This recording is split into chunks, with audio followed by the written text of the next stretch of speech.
graduated from Rowan University in the spring of 2022 with a sports communication and media degree.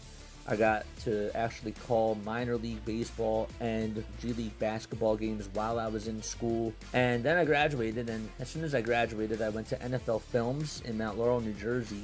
And as much as I loved that experience, I miss putting on the headsets. I decided, you know what, talk is cheap. I have a laptop that's in my house, and so 21 months later, here we are, still on YouTube, calling games and building an incredible, loving community on here with the people that I call my Philly freaks with a capital P and a capital H. We go live for every single Phillies, Sixers, and Eagles game, and we do it like old school radio play-by-play style. I'm Jason Joseph, and this is Play-by-Play with JJ. I showed a swung on barrel out to right field. Bye-bye baseball. That baby is long gone. Good evening, everybody, and welcome on in to another edition of Phillies Play-by-Play with JJ. Hopefully you're all doing well and having yourselves a very fantastic day. Before we go over things, make sure that you guys hit the thumbs up button, hit that subscribe button as well, and turn on the notification bell icons too. I hope you guys are doing well. How you guys doing?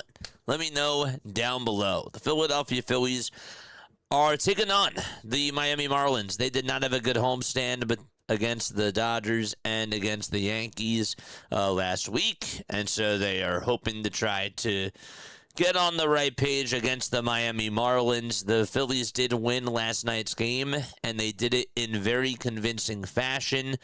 And they are hoping that, offensively speaking, that they can continue to pick up right where they left off yesterday. Tyler Phillips is going to be on the hill tonight for the Miami Marlins. For the Philadelphia Phillies, it'll be Zach Wheeler. I liked what I saw from the offense yesterday. I did. I was really happy with what they were able to do. I just need to see this be more consistent against the very good teams. Tonight is a game where you should not lose. This is a must-win game tonight for the Philadelphia Phillies. You cannot afford to be falling behind and continually doing so, especially against a team like the Miami Marlins, who have lost 12 games in a row. They haven't won since the All-Star break. They have just been in such a bad spot right now, and it is bad. The Marlins are a horrible team with how they've been playing over the last 2 weeks. It has been abysmal baseball. You can't lose to this team. You can't lose to them tonight, specifically with Zach Wheeler on the bump and Tyler Phillips on the hill. This team should win. My final score prediction, I will give you that to you in just a couple of minutes. But you got to go out there and win out at Lone Depot Park. Score some runs. Make this team feel like they are owned by you. That's what the feeling needs to be. The Philadelphia Phillies are 5-2 against the Miami Marlins this season. They are 5-2. And let's hope that they can have success tonight against Tyler Phillips, who, by the way, the last time that he ended up facing the Philadelphia Phillies, he gave up 8 earned runs. He gave up 8 earned runs in 4 innings, allowed 6 hits, 3 homers, 3 walks, and struck out 4. He did not look good at all whatsoever. Now, he's been pitching a little bit better over his last couple of outings, but still not good enough. The Marlins are scrambling, and they just don't have good overall starting pitching. They got a rake. I need to see Kyle Schwarber break out of his slump. I need to see Brandon Marsh get on base today. And by the way, Schwarber did get on base 3 times yesterday, but by slump, I mean home run slump. I want this guy to leave the yard today. I demand it. He's my home run hero. And I want the offense to just wake up against Tyler Phillips. Phillips overall this season does have a 3.52 ERA. He's 28 years old. He has 58 strikeouts on the season as well, and a 1.39 whip to go along with that. This will be his 27th game that he has played in, his 11th start of the season as well. 34 runs, 31 earned runs so far, and 74 hits allowed to go along with that. So get to this guy, make him feel like he is very uncomfortable, and hopefully Zach Wheeler can just do his job and go 6 innings, give up just 2 earned runs, and strike out 9. Then it's a good day. Clock in, clock out, get that bullpen to work today, and just get the job done. I'm worried about this team. I am worried about this Philadelphia Phillies team when it comes to them playing against teams that are over 500. But now that's going to subside as far as records go because they have a schedule where they're going to be playing against a lot of teams that are under 500. And how do they manage to do against those teams? Rack up those wins. Get them as much as you possibly can, because that's what you got to do. They have not solidified a playoff spot yet. As a matter of fact, the Pirates and the Diamondbacks still knocking on the door. So rack up these wins. The division's starting to get away from you. Make it a closer race again. Make it a closer race again. So, all right. So yes, my final score prediction for tonight's game for the Philadelphia Phillies is going to be as follows. I got as my final score prediction, I got the Philadelphia Phillies blowing the windows off the house against the Marlins, 9-3. 9-3 is my final score prediction for the Philadelphia Phillies today. I have not gotten one final score prediction correct at all this year. Can I finally be right with one final score prediction? We'll see. We'll see. So yeah, 9-3 is my final score prediction for today. My MVP. And I want to hear who your MVP is. My MVP for today.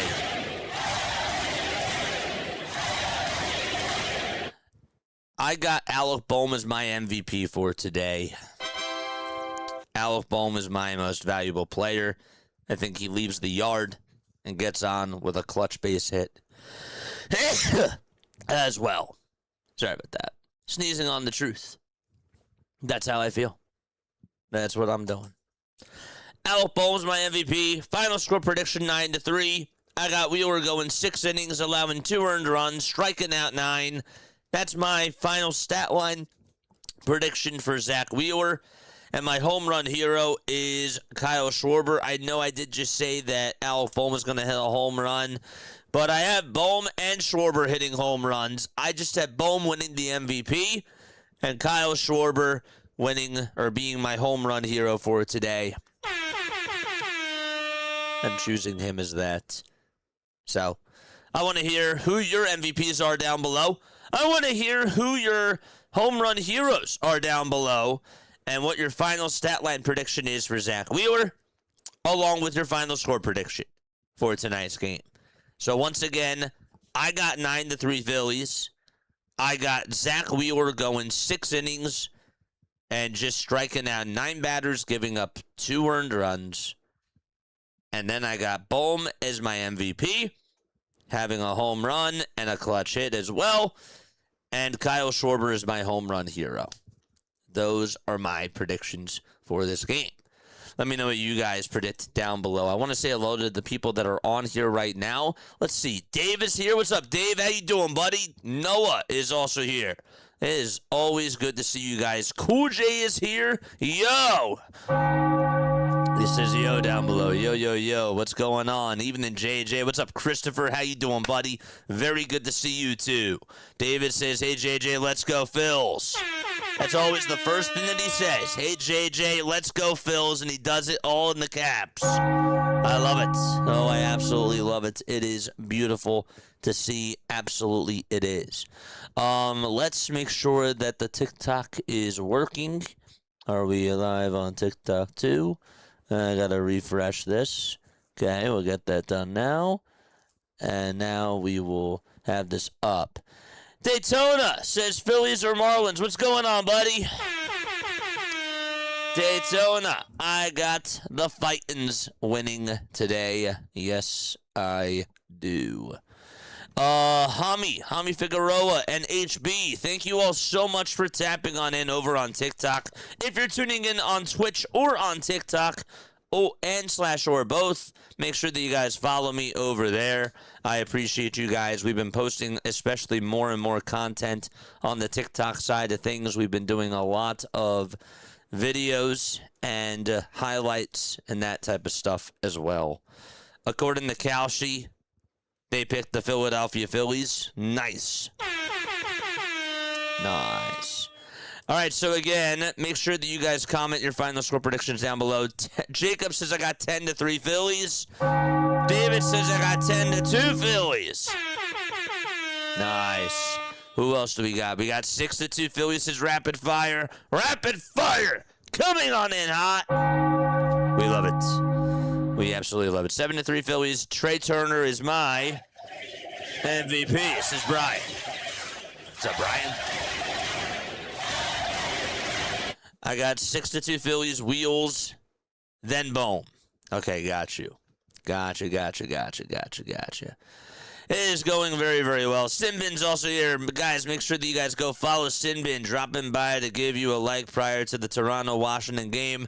Have a good game. You too, sir. You too, sir. Always good to see you on here. Great stream earlier today. I was happy that I was able to check that out while I was making some edits and posting some more content. You do an awesome job. Keep up the fantastic work. And, man, let's go, man. Let's go, baby. All right. It is time. Is it time yet? Is it time? No, it is not time. Hold up a second. It's not time yet. It is not time. But when will it be time? When will it be time? MLB scores. There we go. All right. Now it is time to present the starting lineups for tonight's Philadelphia Phillies game. All right. Philadelphia Phillies taking on the Miami Marlins out at Lone Depot Park. The game is at 6:40 p.m. Eastern Time. Trey Turner will lead things off for the Phillies. Then it'll be Kyle Schwarber batting in the 2 spots. Then you got Bryce Harper batting 3rd, playing over at first base. Brandon Marsh is in the cleanup spot today. He is batting 4th, playing out in left field. Alec Bohm is the 3rd baseman. Yes, he is. He is batting 5th. Bryson Stott is at 2nd base. He is batting 6th. 7th is JT Realmuto. He is the catcher for today. Then you got Gabriel Rincones Jr., who is out in right field, and he is batting 8th. And last but not least, Justin Crawford is the 9-hole hitter. He is out in center field, and he is the caboose. So again, for the Phillies, it's Turner, Schwarber, Harper, Marsh, Bohm, Stott, JT, Rincones Jr., and Crawford. That's what the starting lineup looks like today for the Philadelphia Phillies. For the Miami Marlins, it'll look like this on the right side of your screen. Otto Lopez is batting 1st. Kyle Stowers is batting 2nd. And then you got Heriberto Hernandez hitting 3rd. He is out in left field.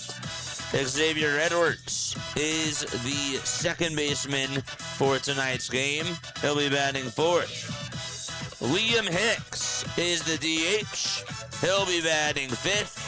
Griffin Conine is out in right field today.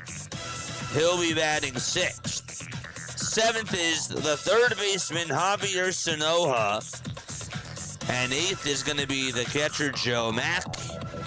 And batting in the 9th spot is Jacob Marcy. He is the center fielder for tonight's game. So again, it's Lopez, Stowers, Heriberto Hernandez, Xavier Edwards, Liam Hicks, Griffin Conine, Javier Sanoja, Joe Mack, and Jacob Marcy. Again, comment your final stat line predictions for Zach Wheeler down below. Also, make sure that you comment your MVPs, your home run heroes, and your final score predictions too. All right, so we should be ready to rock and roll. Nice. All right, umpires for tonight. The umpires for tonight's game. Dan Bellino is the home plate umpire. Dexter Kelly is over at first. At second base, it'll be Shane Livensparger. And at third, it's Dan Merzell. Those are all the umpires for tonight's game out at Lone Depot Park.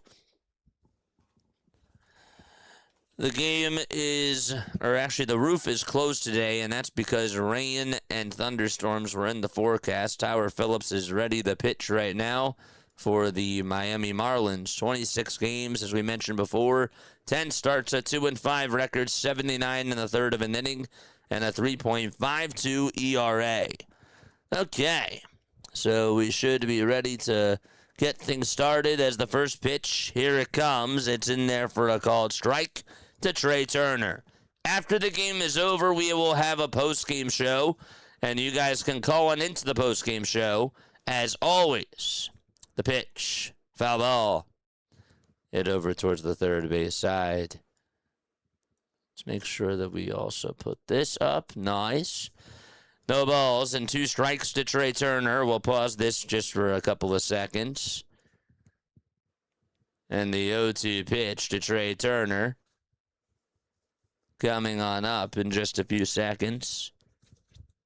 It just rewinded. I don't know why. The 0-2 is inside for a ball. So it's 1 ball and 2 strikes. I'm guessing 5-1 Phillies. Guessing is cool.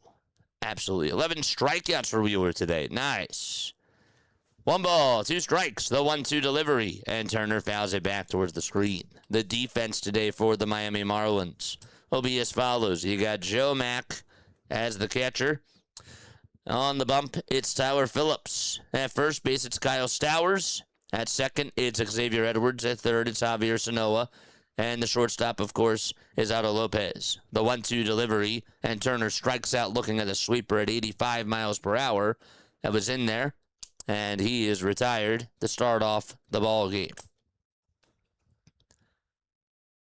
That ball did hit the outside edge.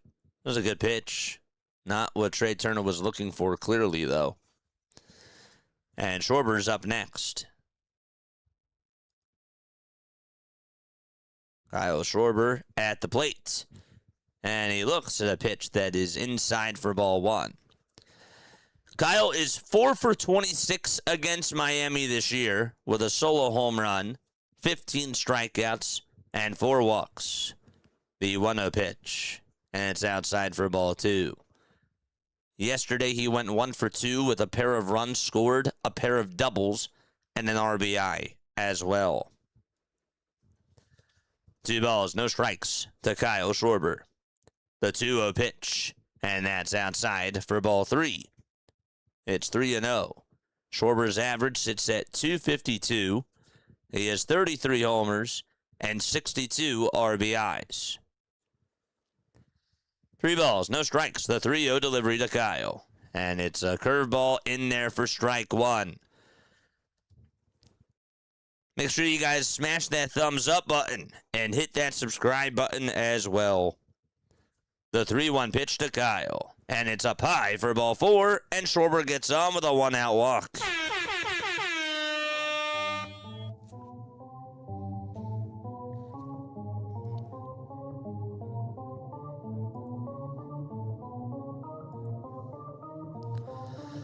All right. Charge! Let's go. We got the Wheeler emotes running, so if you guys want to throw those around, you can. Out in left field, it's Heriberto Hernandez, as Harper takes the first pitch down and inside for a ball. Jacob Marcy is in center field. Griffin Conine is out in right field. 1 ball, no strikes to Bryce Harper. Phillips gets the signs, gets set at the belt, and the 1-0 delivery is chopped foul towards the third base side, which makes the count now 1-1. Bryce went 1 for 4 in last night's game. Phillies put up 11 runs against the Fish. Had a double and a run scored and a walk. Also a stolen base, too. The 1-1 to Harper. Fly ball hit out over towards deep center field. That ball's going back towards the track. And goodbye, baseball! Adios! Bryce Harper with a 2-run banger.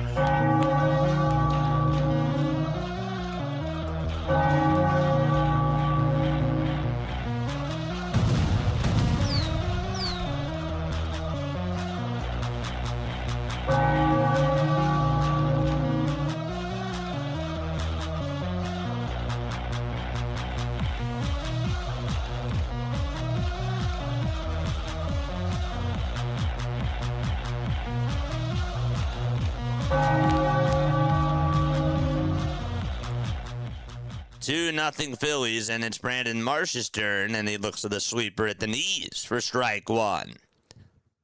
Bryce Harper, 40 career home runs against the Miami Marlins. That is tied for the 4th most of all time.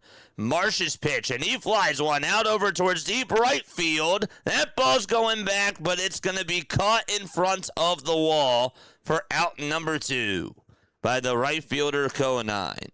Marsh got underneath that pitch and almost doesn't count, but he is retired for out number 2. 22 home runs for Bryce Harper in 2026. Bohm is up next. His pitch, swing and a miss. That time he got a 4-seamer at 96. Joshua says thank you. Well, thank you, man. Thank you very much for being on here. This is what we do. Go on for Phillies baseball. We also do other Major League Baseball games. We do a lot of Phillies content.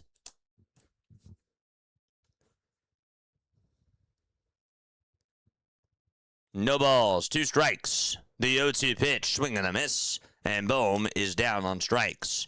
However, the Phillies take a 2-0 lead on a 2-run home run out to dead center field by Bryce Harper. It's time to go to the bottom of the first. 2-0 Phillies.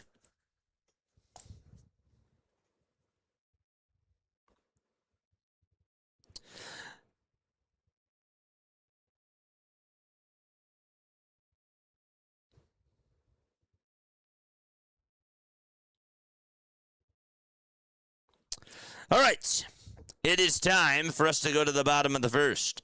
Otto Lopez will lead things off for the Fish, and then it'll be Kyle Stowers batting second, Heriberto Hernandez batting third, Xavier Edwards fourth, Liam Hicks fifth, and then Griffin Conine sixth, Javier Sanoja seventh, eighth is Joe Muck. And then you got Joe Mack, and then Jacob Marcy is batting in the 9th spot. He is the center fielder. So again, it's Lopez, Stowers, Hernandez, Edwards, Hicks, Conine, Sanoja, Mack, and Marcy. And the Philadelphia Phillies will have Zach Wheeler on the bump this evening. Wheeler, 7 innings in his last outing against the Los Angeles Dodgers, 9 strikeouts, 2 earned runs, and 5 hits allowed.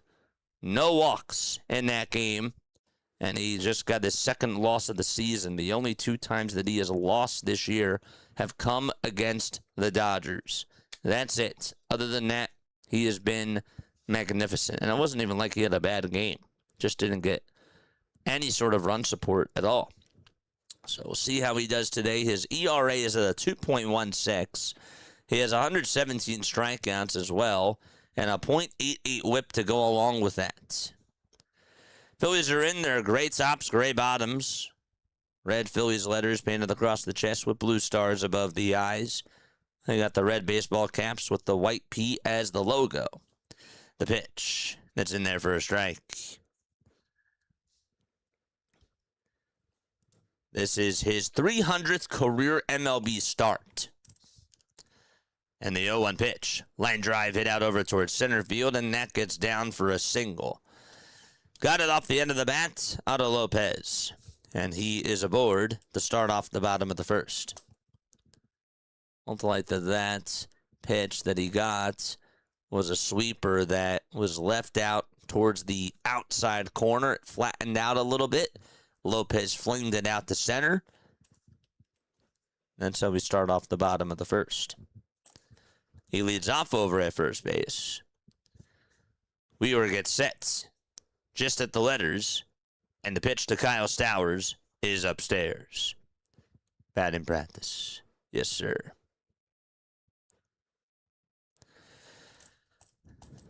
Did you hear LeBron's going to play point guard, JJ? Says Adam.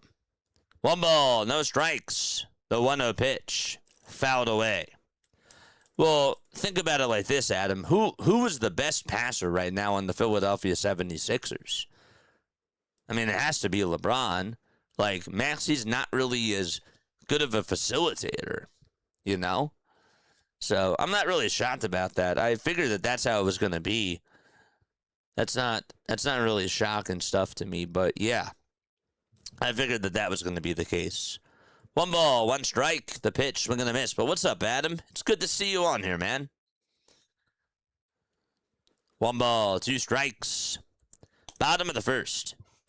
Stowers in the batter's box. Hitting .234. 13 home runs. And 37 runs scored in 304 at-bats. Wheeler takes a breath. Gets set at the letters. And the 1-2 delivery is down and inside for ball 2.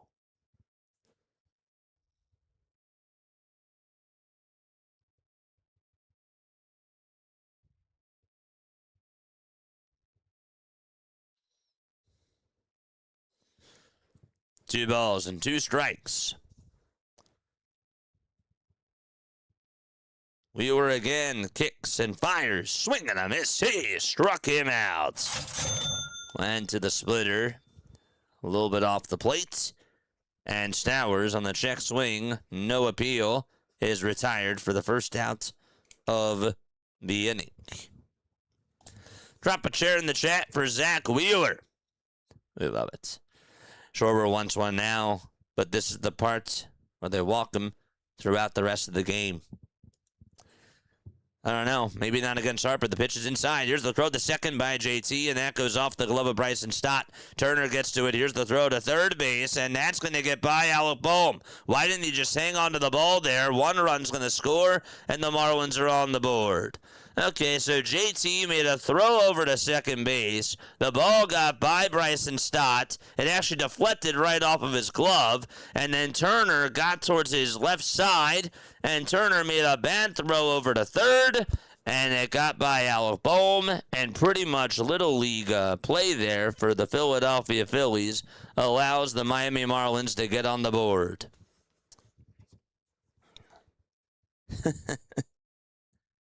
Here's Heriberto Hernandez, and the pitch is inside for a ball.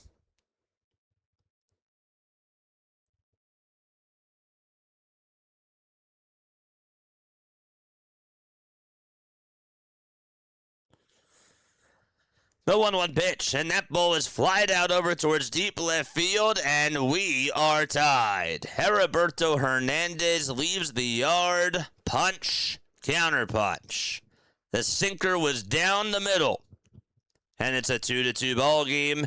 Heriberto is on a tear. It's his 15th homer of the season.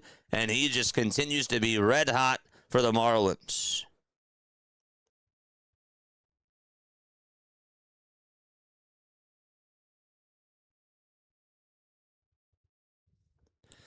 Served right to him, right down the middle. That was a mistake written all over it.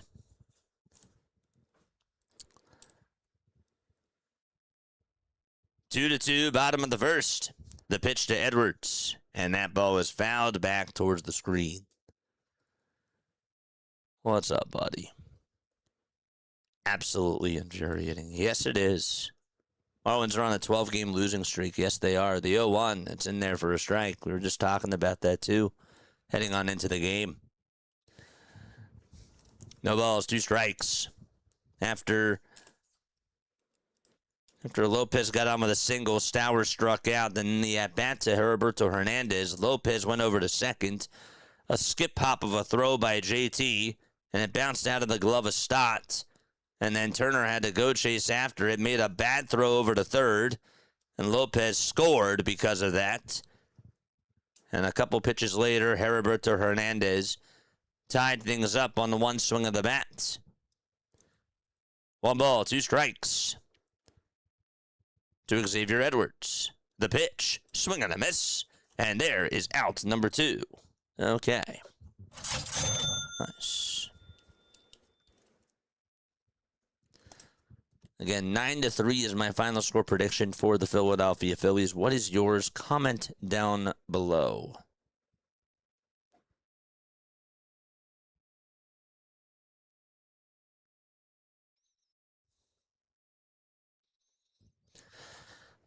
Here's the pitch, and it's up high for a ball 1. Didn't even score on the homer.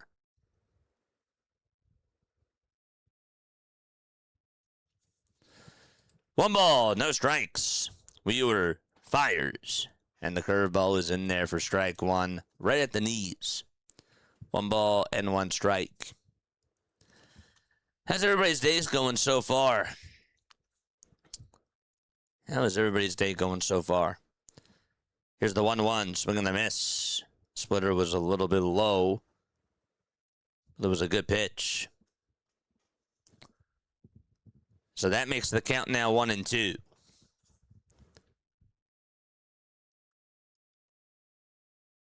The Phillies defense for tonight. They got JT behind the plate. Wheeler's on the bump. At first, it's Harper. At second, it's Stott. At third, it's Bohm. And at short, it's Turner. Next pitch, fouled off. We'll do it again. In the outfield from left to right, it'll be Marsh in left, Crawford in center, and Rincones Jr. out in right field. The 1-2 pitch, fouled away. Heriberto Hernandez has 15 home runs with an .805 OPS this season.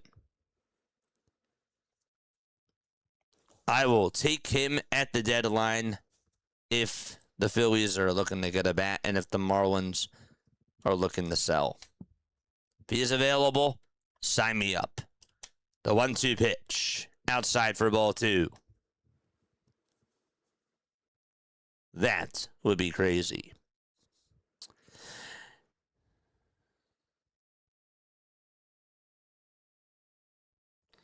The 2-2 pitch, swing and a miss, and the inning is over. We go to the top of the second. We're tied at 2 apiece. And Stott, realmuto, and Rincones Jr. are due up next for the Philadelphia Phillies.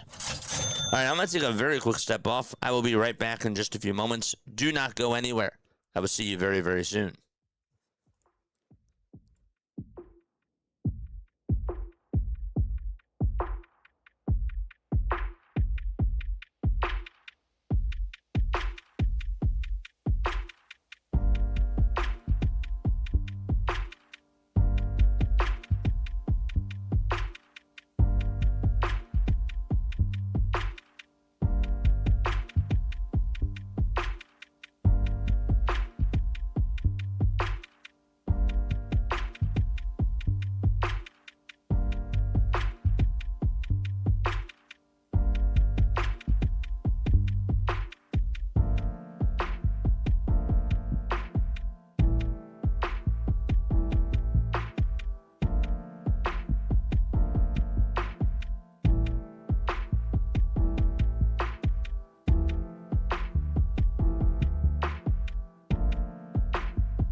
right, here we go to the top of the second. It's no balls and 1 strike.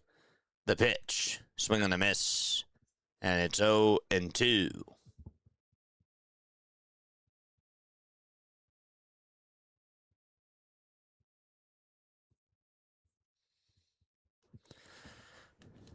No balls, 2 strikes. It's a 2-2 game. In the top of the second, Stott is in the box. And the 0-2 delivery and a called strike 3 at the knees. Another sweeper that was thrown by Phillips. And Stott is down looking on strikes. What's up, Noah? I got 6-4 Phillies. My MVP is JT. Redemption for his error the other game. Your home run hero and your final stat line prediction for Wheeler. The pitch. It's up high for a ball.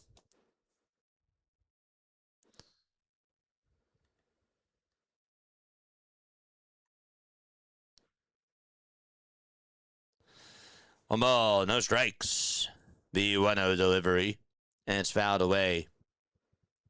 Why is Dombrowski still around then? It's his birthday. You can't talk bad about Dave Dombrowski on his birthday. You should know that by now.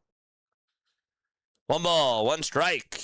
The 1-1, and it hits JT, and he will head on over to first base. Just kidding, by the way. Today's also Brad Keller's birthday, too. It is Brad Keller's birthday. So JT gets hit on the elbow, and he is rewarded first base for Philadelphia. Okay. Let's go, baby. George! Ronconis Jr. fouls the first pitch off at 96 miles per hour. Home run heroes JT. Wheeler, I think, goes 7 with 6 strikeouts. Okay. All right. No balls, 1 strike. Ronconis Jr. is up to bat. That's Gabriel Ronconis Jr. is a left-handed hitter.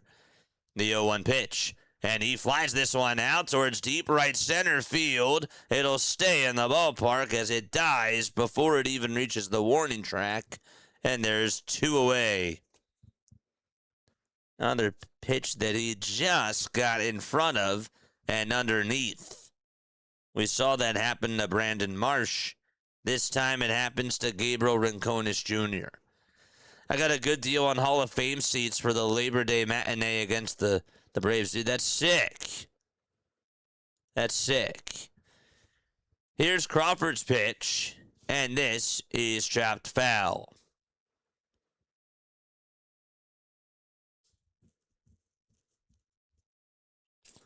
Spoo. What's up, Spoo? I haven't seen you on in a while. Hope all is well. No balls, 1 strike. Phillips kicks, delivers, and Crawford pops it into foul territory, and it goes on out of play. Phillies had a 2-0 lead in the top of the first on a home run by Harper. And then the Marlins tied it up in the bottom of the first. The 0-2 pitch off the plate for a ball. Lopez scored on a throwing error by Trey Turner. He was going over to second, advancing on the throw by JT. The ball bounced off of Stott's glove. Turner went to go pick it up, made a bad throw over to third, and Lopez scored. And then Hernandez hit a home run. The pitch to Justin Crawford, and he teased one out over towards right field, but that's caught again on the warning track, and the inning is over. The Phillies trying to hit for the long ball, and it has not worked out so well. Bryce Harper did have a 2-run shot. That was it, though. We go to the bottom of the second inning, all tied up at 2 apiece against the Miami Marlins. All right. Chat, make sure you guys hit the thumbs up button and hit that subscribe button as well. If you are new to my channel, my name is Jason Joseph, and this, of course, is Play-by-Play with JJ. Ready for football, dude? I am ready for football. I'm ready for basketball, man. I am... first, get me to Red October, because I'll be ready for that. I absolutely am. But I'll be honest with you. I am more hyped about basketball season than I am with football season because LeBron James is a Philadelphia 76er. I mean, come on. How can you not be thrilled about the Philadelphia 76ers season?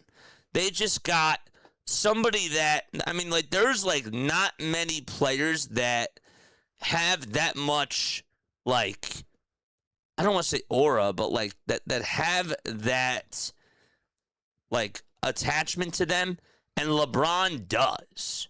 And when you get LeBron and when you get Jaylen Brown, you're going to be one of the favorites to come out of the East. So I am really looking forward to that.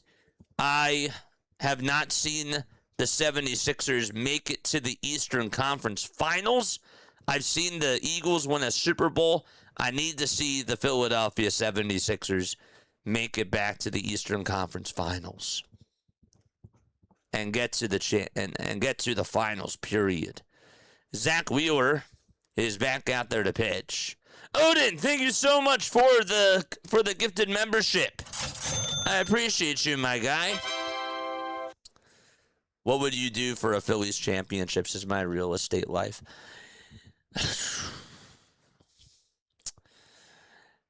I got to see one in 08. The pitch. This is grounded foul. What would I do with a Philadelphia Phillies championship? I would cry. I would cry like a baby if I got to see the Phillies win another championship. I would. The 0-1 pitch. There's a fly ball hit out over towards deep right field. That ball's going back, and that ball is going to bounce over the wall. It hit off the top of the wall, and it went over. It's a home run by Griffin Conine. And Zach Wheeler not off to a good start so far. He's allowed 2 homers in this ball game, and the Marlins lead it 3-2.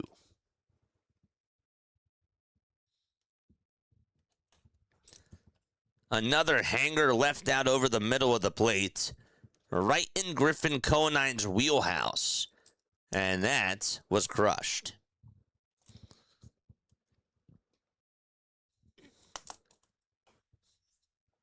Here comes Javier Sanoja, and he takes a pitch that's inside for a ball.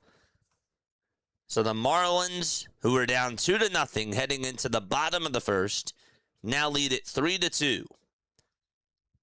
The pitch, low and away for a ball. But yes, I would definitely cry for a Philadelphia Phillies championship. I would.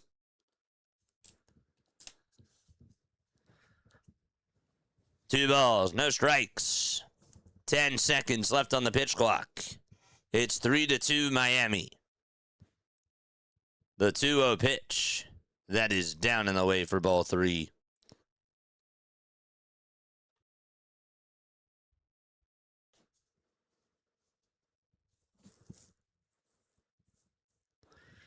Three-0 pitch. And that is outside for ball 4. And so a walk allowed here in the bottom of the second inning after he gave up a home run, a leadoff home run to Griffin Conine.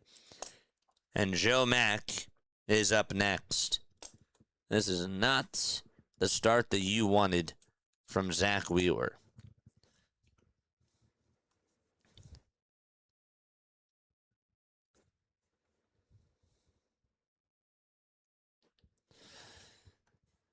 The pitch downstairs for ball 1 to Joe Mack. Out of curiosity, MLB player, who would you compare to LeBron to? Shohei Ohtani. People look at Shohei Ohtani as if he's like Babe Ruth. I think that Babe Ruth, if you were around back then, like, you had to be at Babe Ruth's games, like, to just be able to watch him. 1-0 pitch. That's in there for a strike. And Babe Ruth just had the talk of every single athlete. Like that's how much like, he was a household name. You know? That's what I would compare. I would compare LeBron to Shohei because I don't think anybody can be Babe Ruth. I don't think that we can ever say like how Babe Ruth was, but we know that LeBron's one of the greatest players of all time. Shohei Ohtani is too. The 1-1 is down for ball 2, and no throw made over to second. So Sanoa's now in scoring position. The 2-1 pitch, and that's low for ball 3.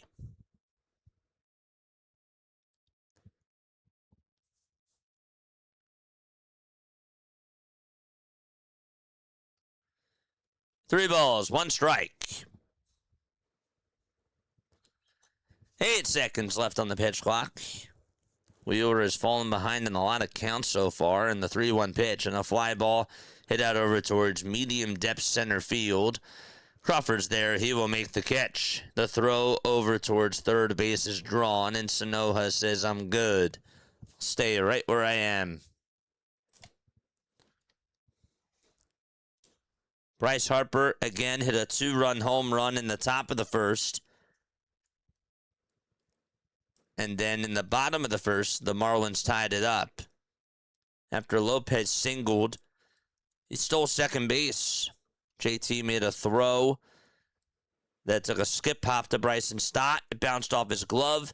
And as Lopez was going over to third, Turner made a bad throw over to third. And it got by Bohm, and Lopez scored. The pitch is taken outside for a ball. And then Heriberto Hernandez tied it up with a solo home run. That made it a 2-2 game. And Griffin Conine just gave the Marlins the lead 3-2. The 1-0 pitch, and that's outside for ball 2.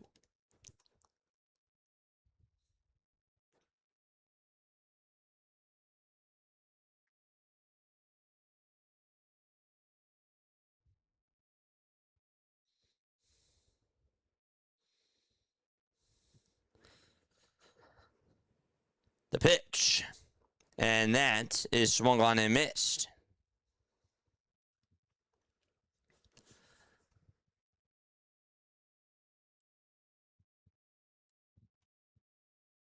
How is Zach Wheeler's run earned? I have no clue. 2-1 pitch. That is bunted foul over towards the third base side. I have no clue how that even occurs. Doesn't make any sense.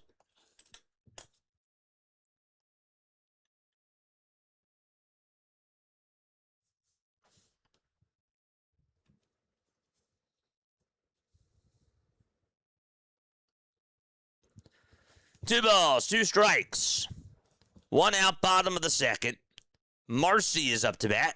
And the 2-2 pitch is flied out over towards right center field, and that ball is going to hit off the bottom of the wall. Another run will score. It's a 4-2 game and an RBI double by Jacob Marcy and the Miami Marlins.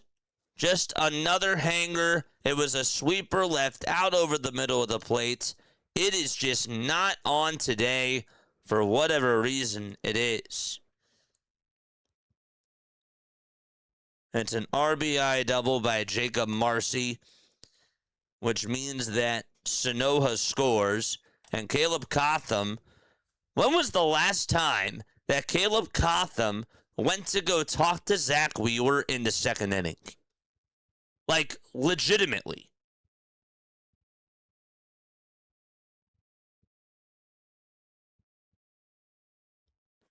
When was the last time Caleb Cotham went to go talk to Zach Wheeler during the second inning?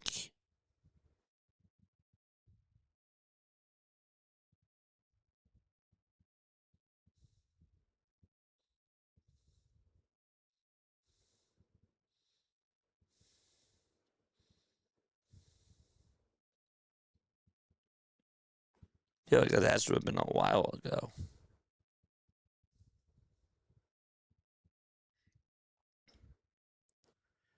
Pitch. And that is down for a ball.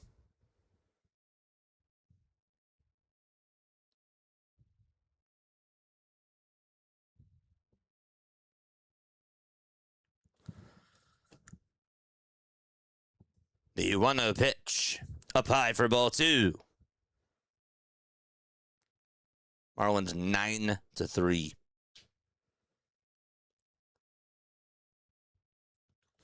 2 balls, no strikes. Bottom of the second, 4-2 Marlins. The 40th pitch from Wheels, here it comes.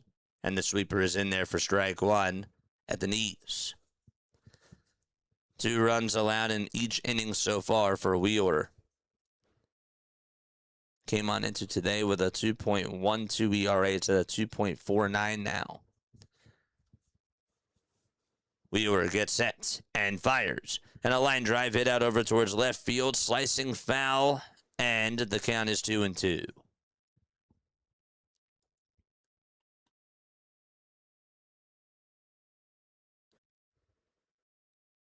Lopez led off the first inning with a single and scored a run. Wheeler's pitch count, it's already at 41. 41 pitches. Wheels gets set, kicks, and deals. And the sweeper is down and away for ball 3. It's flat.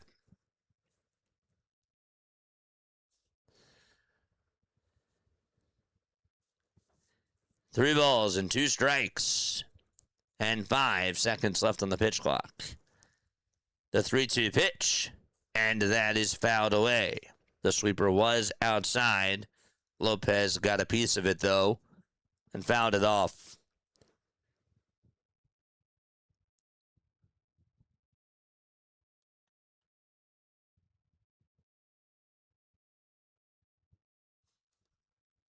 Three balls, 2 strikes. The 3-2 pitch. And another line drive hit out towards right center. That gets down for a base hit. Crawford dives for no reason. It gets on by him.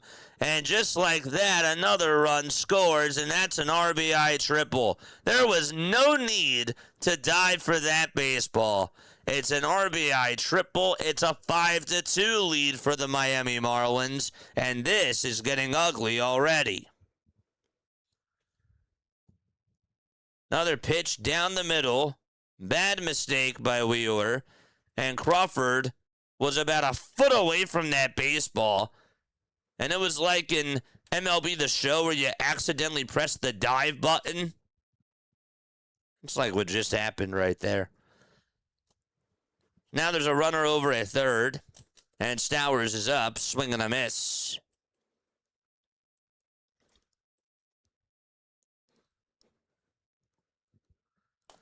No balls, 1 strike to Kyle Stowers.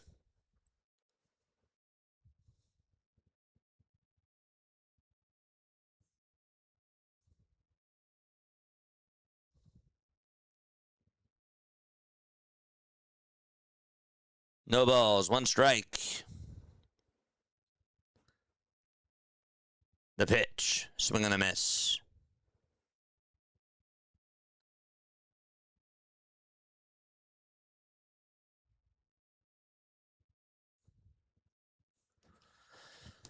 Oh, and 2 is the count. Bottom of the second.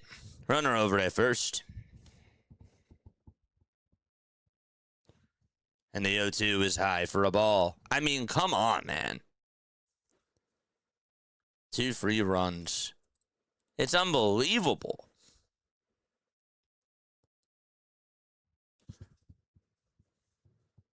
Wheeler gets set at the letters. Kicks, fires, and the ball is popped up. Where is it? It's behind home plate, and it's going to go into the seats.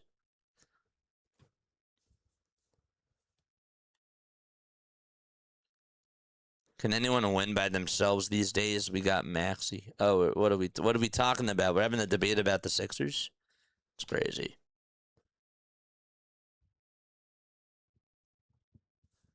We're just in the bottom of the second, chat.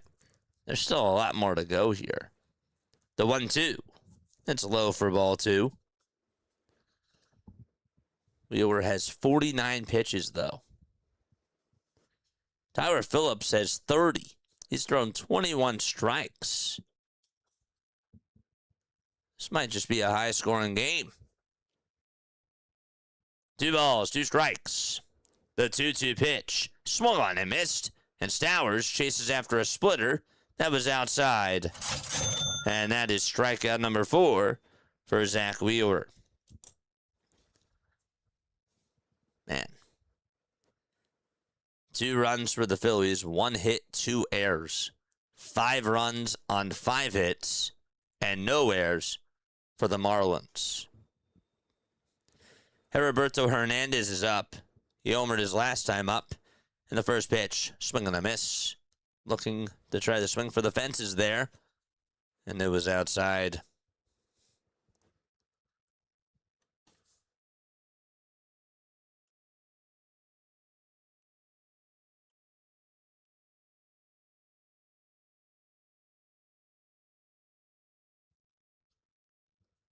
Are we having a LeBron versus Jordan debate in our chat? What else is new? No balls, 1 strike, the 0-1, and it's down for a ball.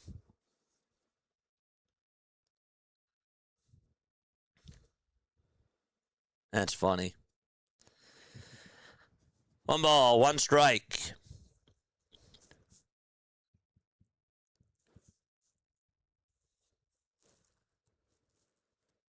The 1-1 pitch.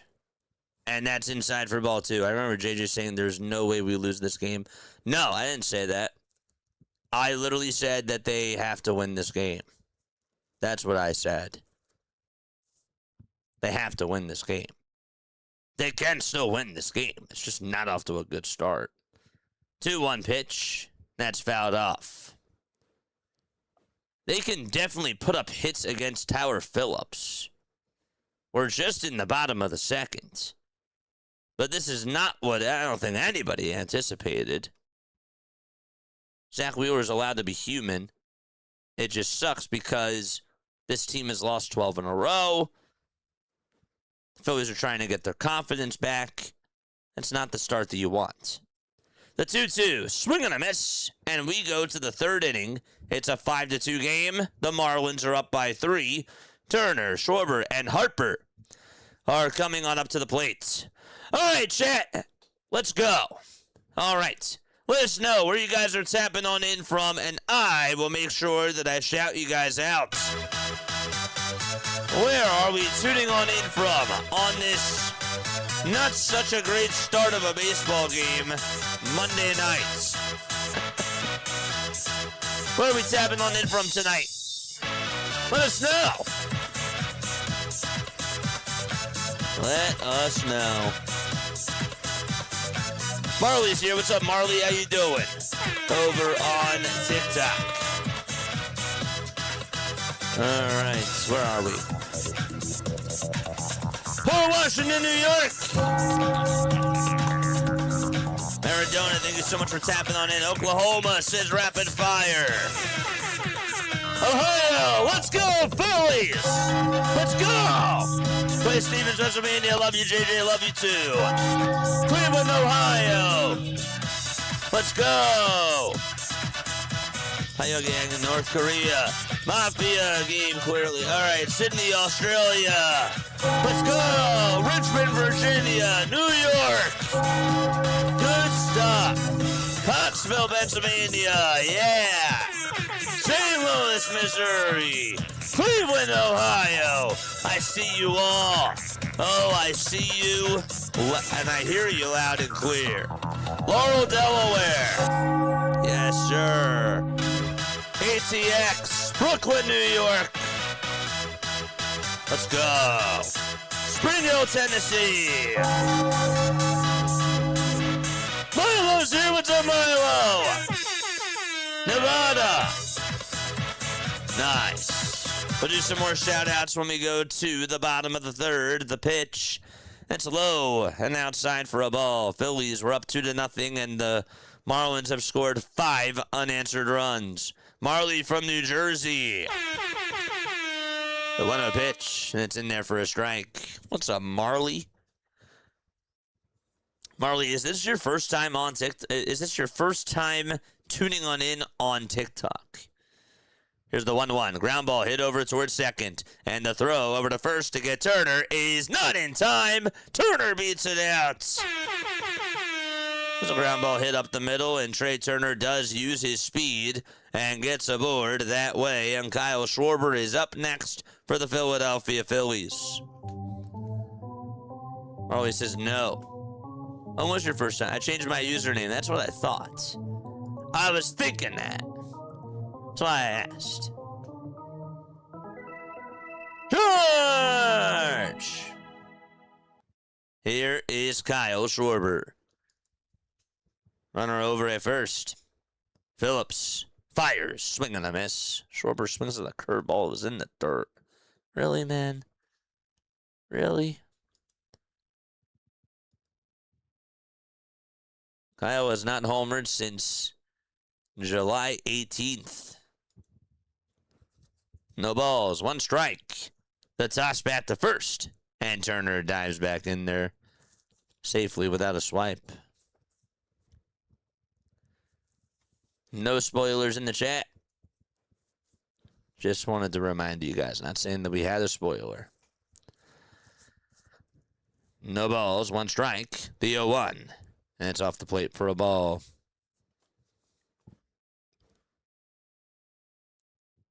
Kyle walked his last time up and then scored a run on Bryce Harper's homer. One ball, one strike. The pitch to Kyle, and he lays off the curve. It was down. They do try to see if he went. He did not. 2 balls and 1 strike to Kyle Schwarber.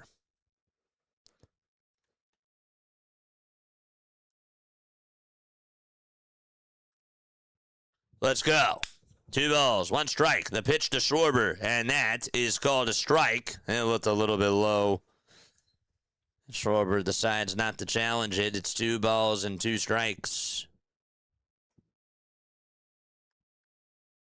That was low.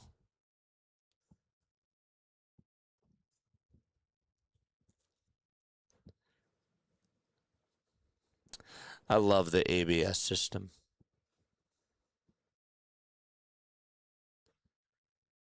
The 2-2 pitch to Kyle. Swing and a miss. And he strikes out to get Phillips his 4th strikeout of the ball game.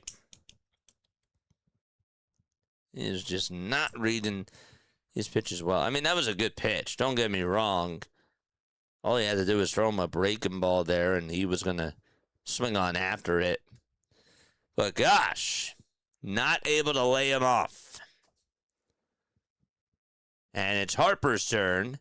He homered his last time up. In the first pitch, he gets a curve, and he swings and misses over top of it.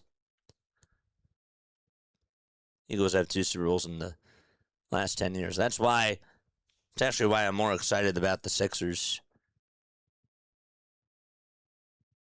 The balls, 1 strike. The 0-1 to Harper. Fly ball hit out over towards shallow left field. Hernandez is there. He has room. He'll make the catch. And there's 2 away.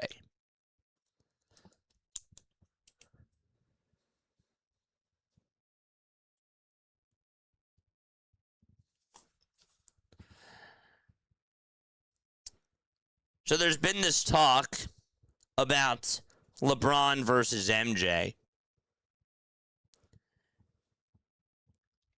And I would like to ask you guys, Bryce Harper or Mike Trout, who has had the better career?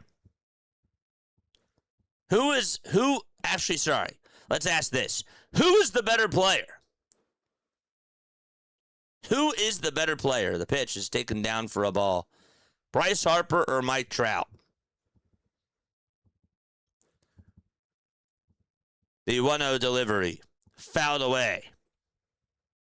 And tell me why. Tell me why you feel that way.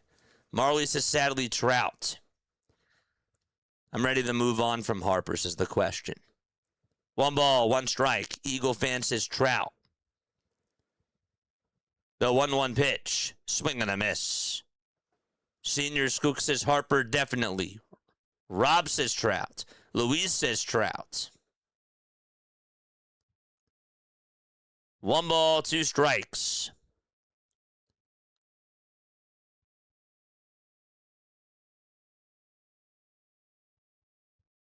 The pitch. Fouled away.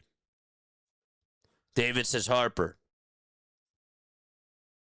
Jack says Trout.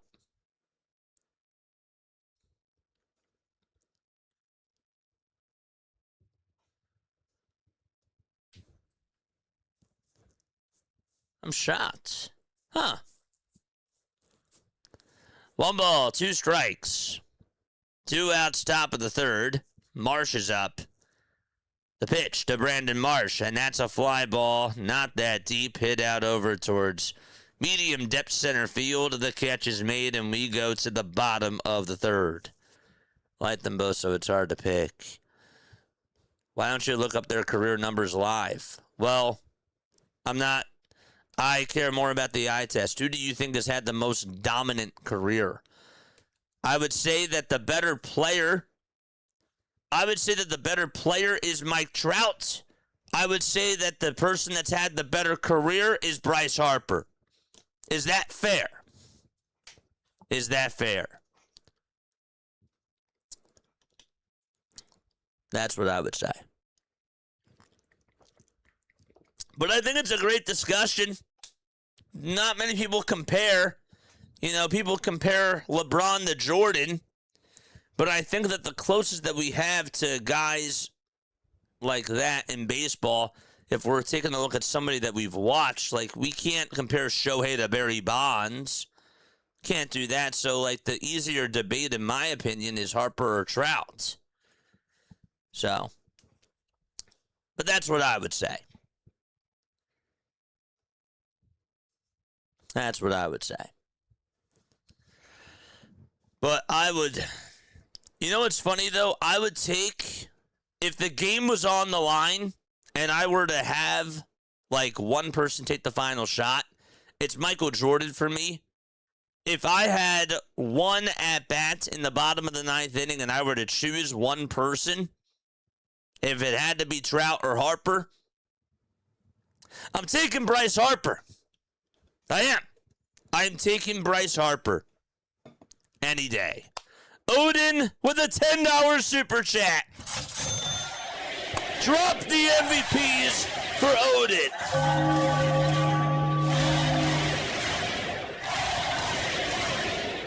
Yes, sir. We're not done yet. Thanks for all the content, JJ. Remaining positive for a comeback. Thank you so much for the $10 super chat, buddy. I really, really appreciate it.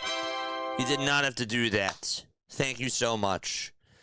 Wheeler back out there for the third, and the first pitch that he throws is down for a ball.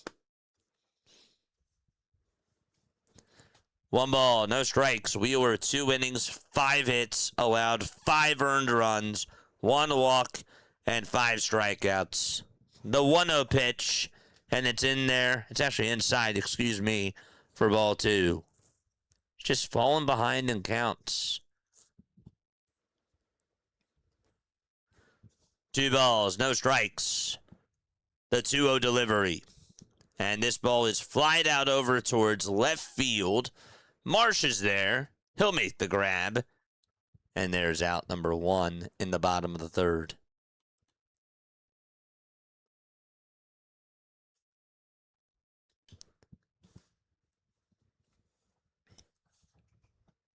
Liam Hicks is up next. He's 0 for 1. He struck out in the first.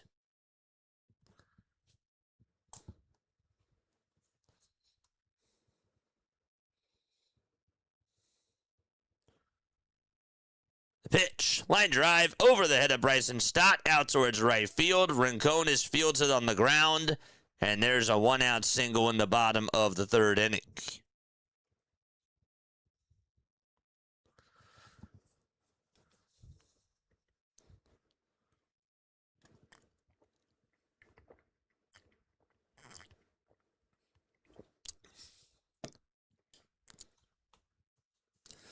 Oh, come on, man. Gotta stop the bleeding here. They gotta get these wins, even against these teams that are under 500. The pitch is down for a ball. Griffin Conine ahead in the count 1-0.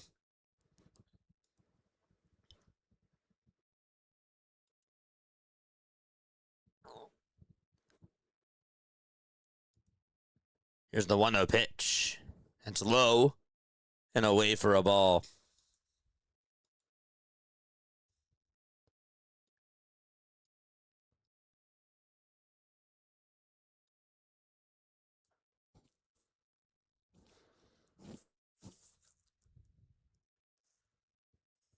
The 2-0 delivery. Swing and a miss. And it's 2 balls and 1 strike.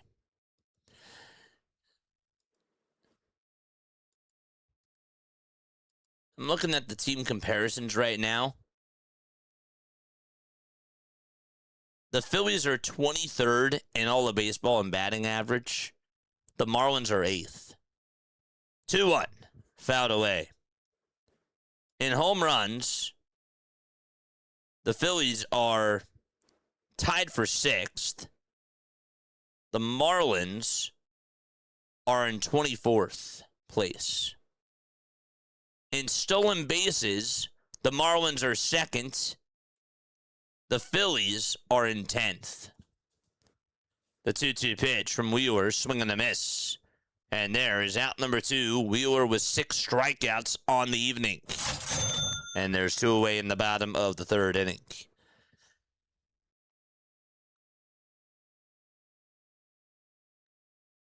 Marlins play more small ball.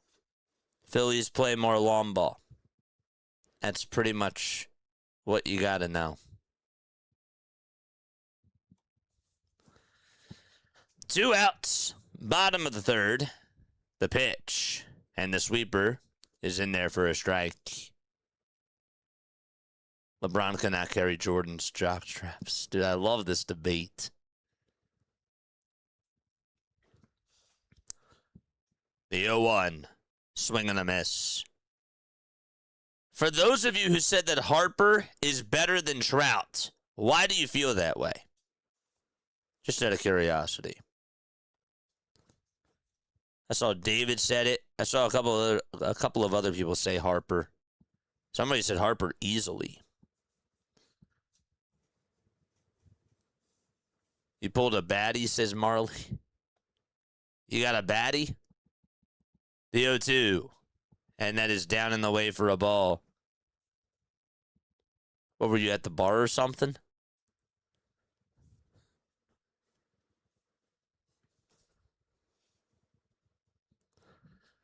One ball, 2 strikes.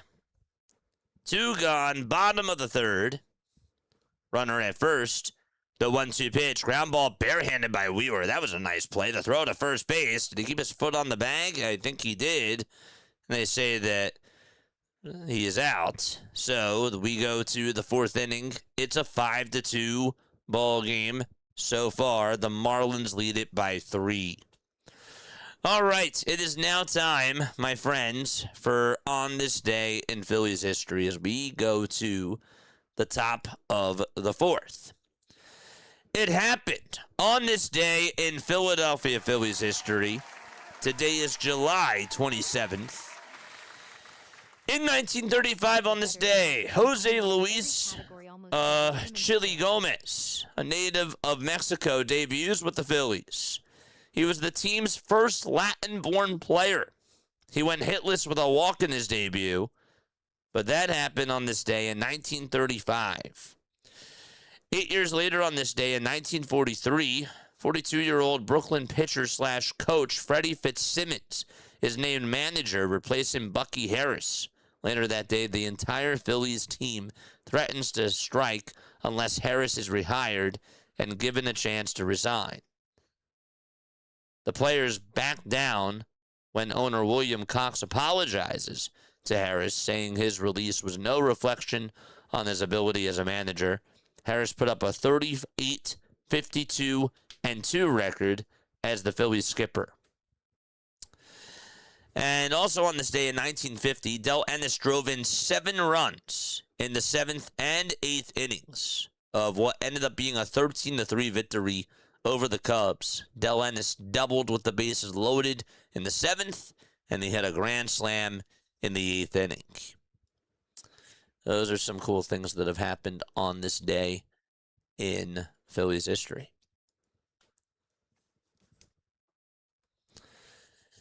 $5 super chat from Jack. Appreciate you, man.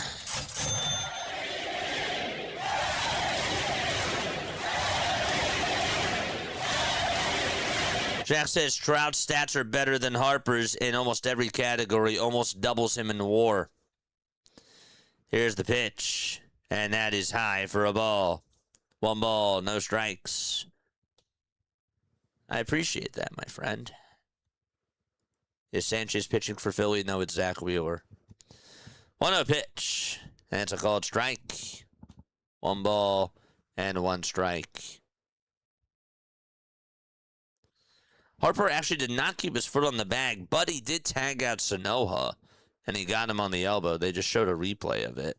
That's why he was out. It's like, I don't know if he kept his foot on the bag, but I guess he got him, and he did. 1-1 was fouled away. 1 ball, 2 strikes. Phillips gets set and fires, and boom, fouls off the curve. Thank you again for the 5 and for the 10. Jack and Odin. You guys are the best.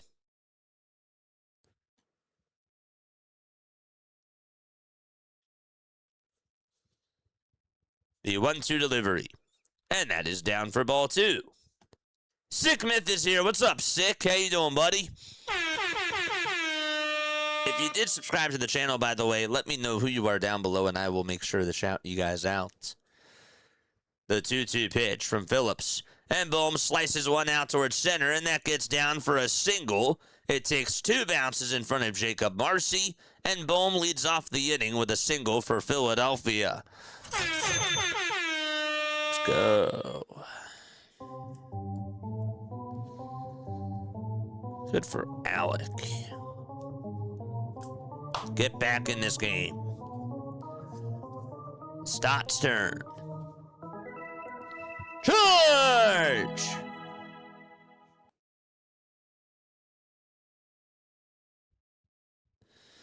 The pitch to Bryson Stott. Way inside for a ball.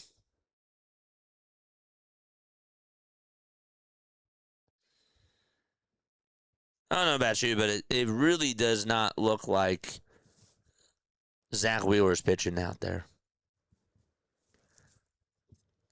The 1-0 pitch. Down for ball 2. Luis says, I subscribe. Thank you so much, my friend. 2 balls, no strikes. Gotta get some runs for Wheels. Gotta get some runs. If you did send Jules, by the way, let me know down below. For some reason on Ninja Chat, it doesn't show me that, and I do apologize. The 2-0 is down for ball 3. 3 balls, no strikes. We got a total of 650 people watching. That's insane. That's absolutely wild. The 3-0 pitch. And that is called a strike on the outside edge.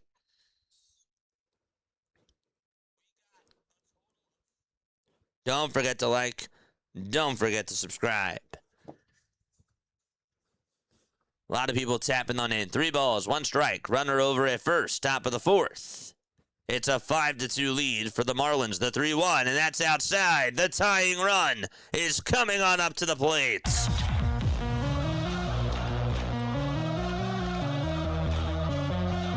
And it's JT.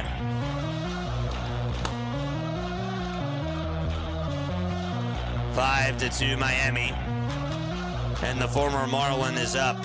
He got hit by a pitch in the 2nd. We mentioned before that the last time the Phillies faced Tyler Phillips, he allowed 8 earned runs. First pitch to JT. It's taken at the knees for strike 1. It was a good curveball. And it's no balls and 1 strike.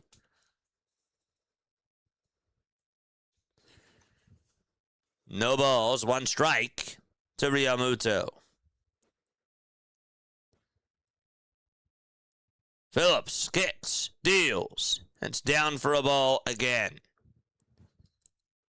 Gotta score off of him. Gotta score off of him right now.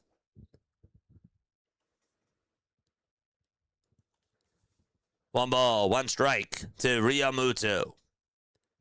2 runners on, nobody out. The 1-1, and that nearly hit him. That nearly hit him. It's inside for ball 2.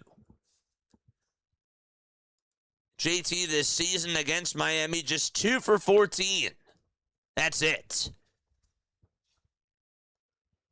The 2-1 pitch, and JT foul tips it. Barely got a piece of the splitter.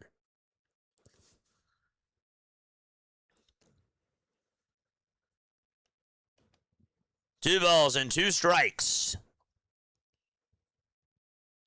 Bohm's at second, Stotts at first. And JT is up with nobody out. Phillies are down by 3. The 2-2 pitch. Ground ball hit over towards third. The throw to second, there's 1. The throw over to first, there's 2, and that is a double play. It's a 5-4-3 double play. Bohm goes on over to third base. And JT grounds into another double play.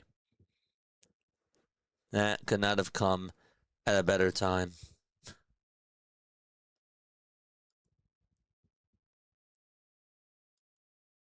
Trying to figure out how many he's grounded into this year. Does it actually show on the box score? It might. Here comes Gabriel Rincones, and the pitch is outside for a ball.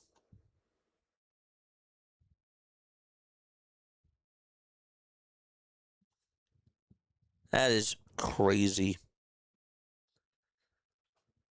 Here's the 1-0 pitch, and Rincones pops this one up out over towards medium depth right center field. The catch is made. The inning is over, and the Phillies are still down by 3. Oh, brother. Another one. Oh, man. Not JP11. Thank you so much for the sub. I appreciate it. I appreciate it very, very much. Other stuff that has happened on this day in Philadelphia Phillies history, I'll let you know. So today, which is July 27th, is July 27th. In 1966 on this day, Jim Bunning and Sandy Koufax combine to get 28 strikeouts in a 2-1 12-inning victory for the Dodgers. Bunning had 12 strikeouts, and Koufax had 16. Both pitched 11 innings.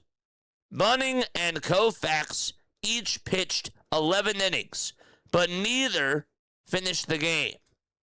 And again, they combined to have 28 strikeouts in what ended up being a 2-1 12-inning victory for the Dodgers. In 1971 on this day, catcher Bobby Fale hit 2 homers in an 8-7 win over Houston. Fale's only major league round tripper that he had was on this day, and he did it in 281 at-bats. And in 2013, former Philadelphia Daily News writer Paul Hagen received the J.G. Taylor Spink Award for baseball writing, entitling him to recognition in the Baseball Hall of Fame. And those are all the things that have happened on this day in Phillies history. Can't believe that they didn't score there. You got to be kidding me. Kyle Backus is now in the pitch for Zach Wheeler. That is not good. That's not good, chat. Wheeler's done after 3 innings. He throws 68 pitches. This is not good.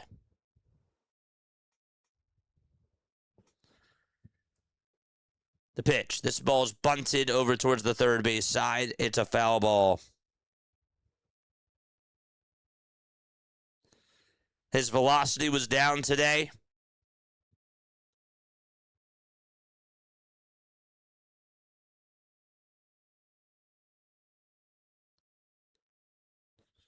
And we will definitely let you know an update when we get one.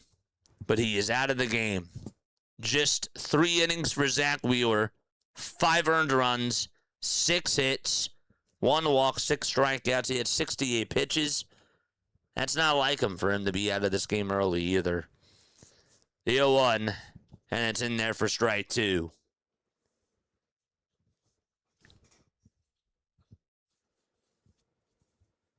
Telling you again, his velocity was down today. Just didn't have his stuff.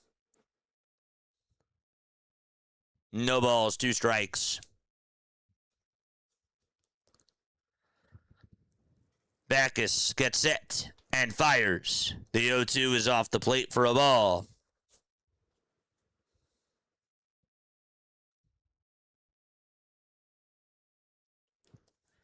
One ball, 2 strikes. This is Joe Mack, who is up at the plate.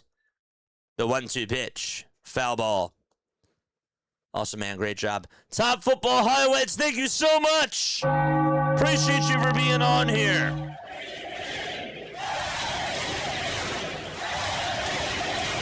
Shout out to you. 1 ball, 2 strikes, the pitch. Ground ball hit over towards the right side of the mound. Backus has it, throws it over to first. That was a nice play by Kyle Backus. He had to rush over towards that baseball, towards the first base line, and he barehanded it and made an excellent throw over to first to get out number 1.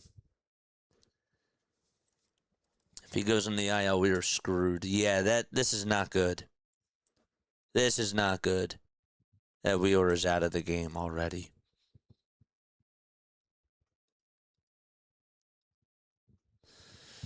One out, bottom of the 4th. The pitch, and it's up high for a ball. Wheeler's appearing human at exactly the right moment for everyone to freak out. No, I mean, his velocity was down. His pitches were flat. And for him to be pulled after 3 innings, after he threw over 60 pitches, that's like, if that's not a telling sign, I don't know what is. I don't know what is. 2 balls, no strikes. Backus fires, and it's inside for ball 3. Do you believe in the comeback?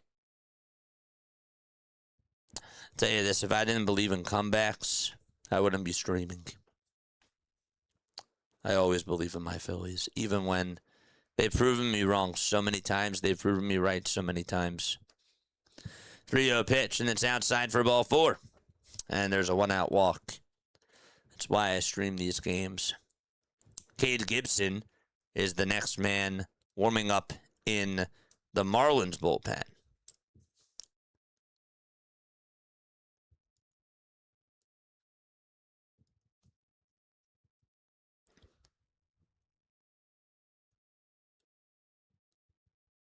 The pitch. And it's down for a ball. This is Otto Lopez, who's 2 for 2. Singled in the first, scored a run, also tripled in the second, and drove in a run. The pitch. It's 1 ball, 1 strike. Kyle Backus with a 6.19 ERA, 17 strikeouts, a 1.56 whip as well. The 1-1 pitch, grounded over towards the first base side, and rolling foul. Harper watches it, and then picks it up after it's a foul ball. Now it's 1-2. They should have DFA'd Alvarado the moment he was healthy enough to be back on the roster last year.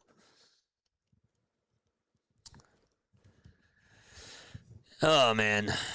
This team is brutal. I love them, but they make me sick.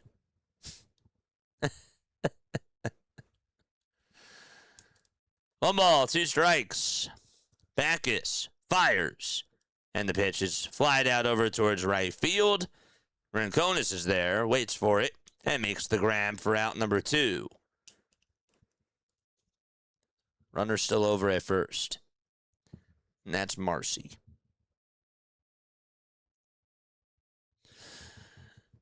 Oh, man. Got some games going into, or that are in a rain delay. The Cubs and the Cardinals are in a rain delay. Yankees and the White Sox are in a rain delay. The Guardians and Reds got postponed. They will have a day-night doubleheader tomorrow. The pitch is inside for ball one to Kyle Stowers. And it's 1 ball and no strikes. Stowers in the box. He's 0 for 2.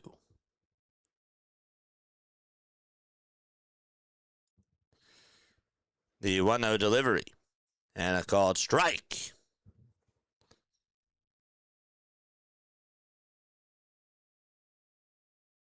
One ball, one strike to Stowers.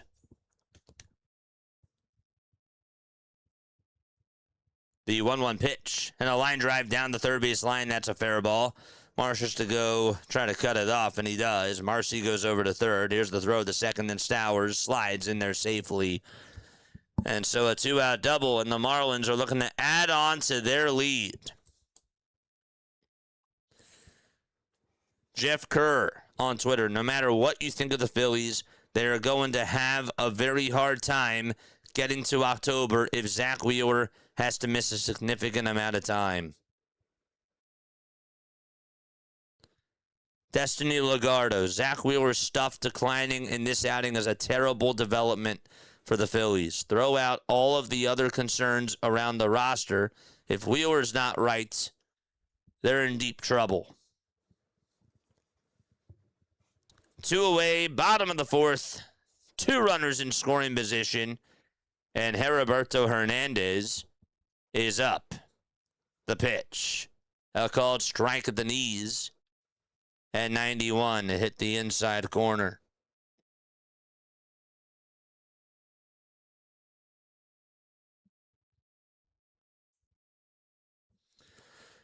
The 0-1. It's chopped foul.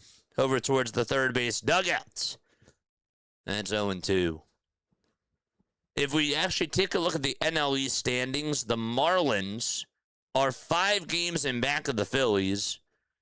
They're also 2 games in back of the Nationals and 10.5 in back of the Braves. They're now only 8 games above the Mets. That's it.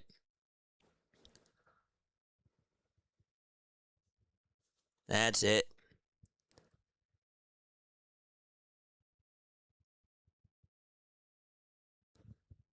The 0-2, swing and a miss, and the inning is over, thank goodness. And we go to the 5th inning. It's a 5-2 lead for the Marlins. I'm going to take a very quick step off. I'll be right back in just a few moments. Do not go anywhere. I will see you very, very soon.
Here we go. All right, to the top of the fifth. First pitch was taken for a ball. Second pitch is fouled away by Justin Crawford. Thanks for speaking up about the Brandon Marsh emoji. I didn't realize that we didn't have it. Thanks for speaking up. 1 ball, 1 strike. The pitch. Check swing. Did he go? They say no, he did not. And now it's 2-1. Dallas, what's up, Dallas? How you doing? 2 balls, 1 strike. Top of the fifth. The 2-1 pitch. And that is called a strike at the knees. It was a sweeper at 83 miles per hour. Sorry, chat. My brain just runs into a lot. It is so much like when you're doing this. So I don't always look at chat. 2-2 pitch. It's grounded over towards the right side. And the throw over to first base is in plenty of time. And there's one away in the top of the fifth. And it's Trey Turner who's up next as we flip back to the top of the lineup. Keep smashing that thumbs up button, chat. We still got 563 of you tuning on in, and we appreciate it very, very much. The pitch. Swing and a miss. My check. We're still good, right? You guys can hear me. I can see my levels. That's good. The 0-1. And what was Trey Turner swinging at? That was in the dirt and outside, and it's an 0-2 count.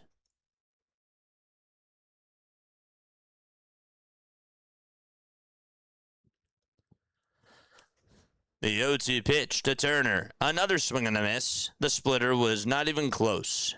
And there's out number 2 in the top of the fifth inning.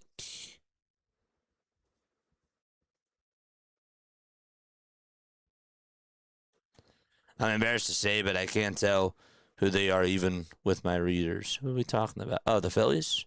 Yeah, it's not good. The pitch to Schwarber. It's outside and high for a ball. And it's 1 ball, no strikes. It's a Kyle Schwarber.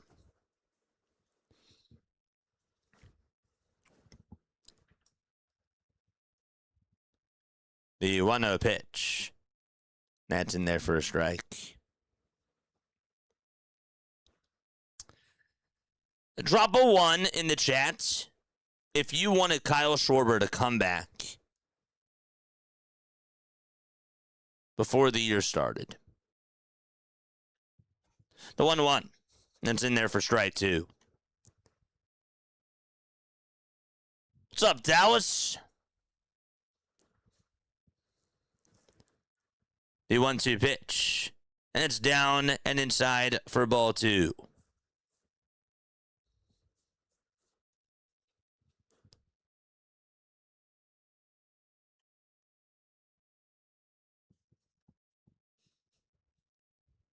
Two balls, 2 strikes to Kyle Schwarber.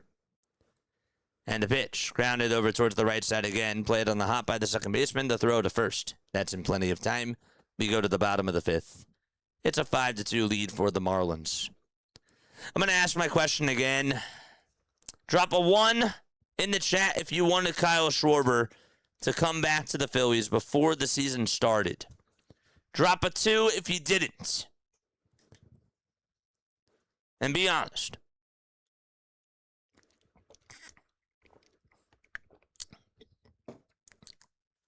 Ones and twos. Leonard says I wanted them back. You wanted them back. Anybody else?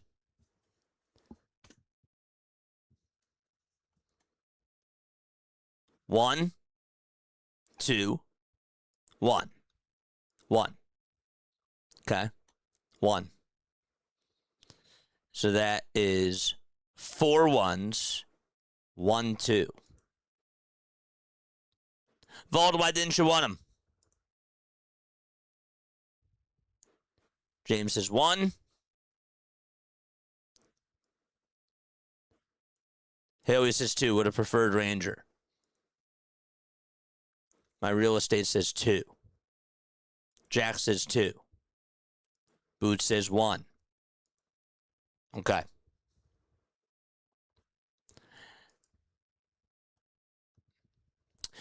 If you put a 2 in the chat,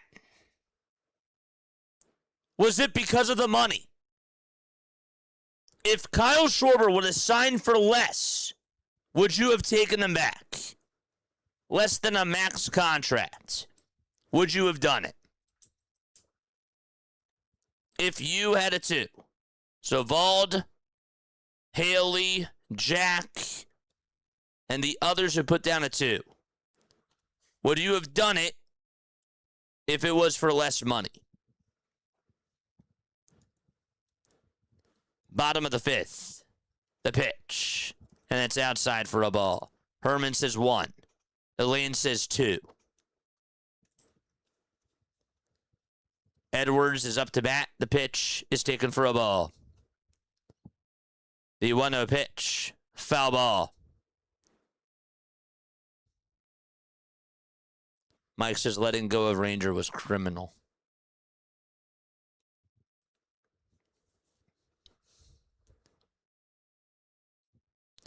One ball, one strike.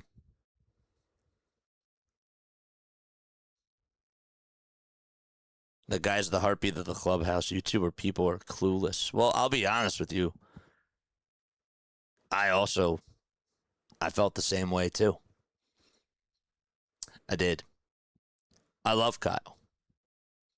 But I would have taken Ranger back. The 1-1. And that's outside for ball 2.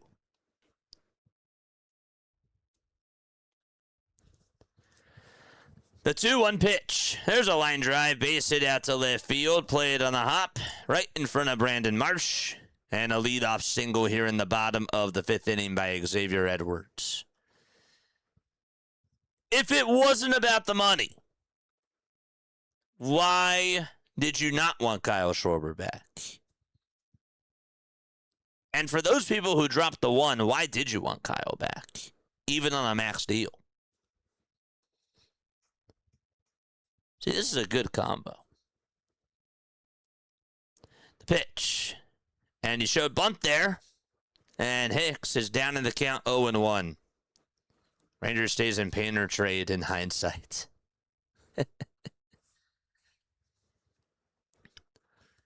Okie got his first stolen base. I saw that. No balls. One strike. Backus kicks and deals. And it's fouled off towards the right side.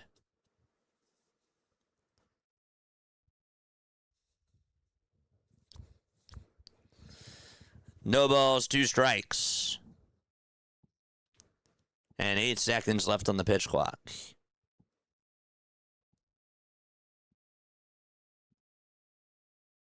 The pitch is outside for a ball.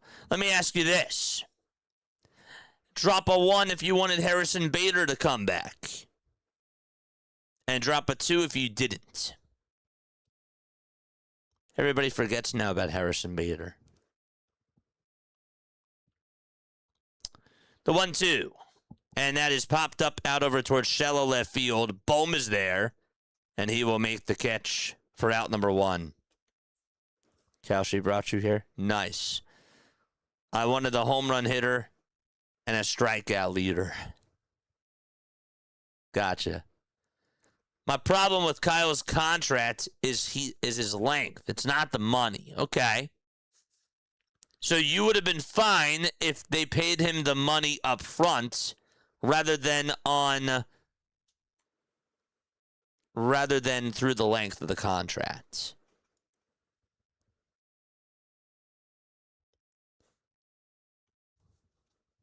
The pitch. And that is taken for a ball.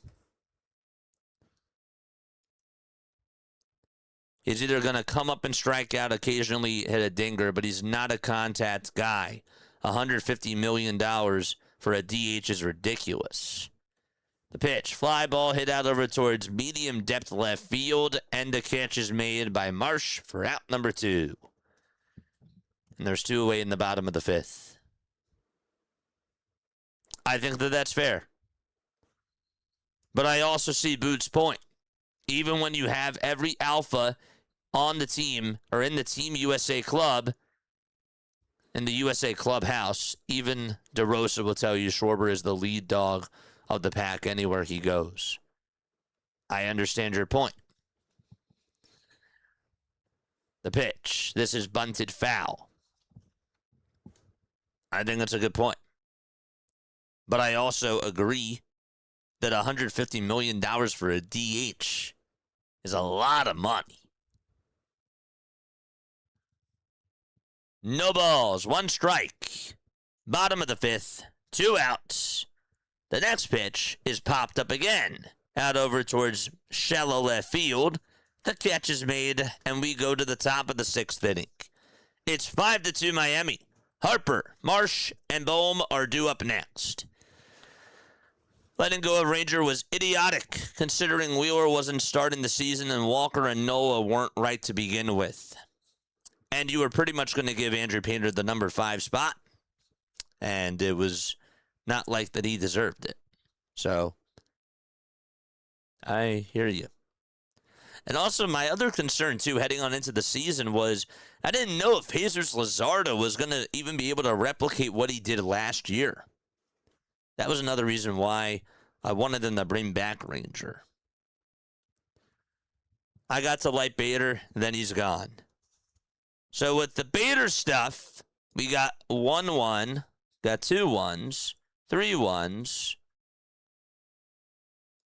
a 2, another 1. Okay.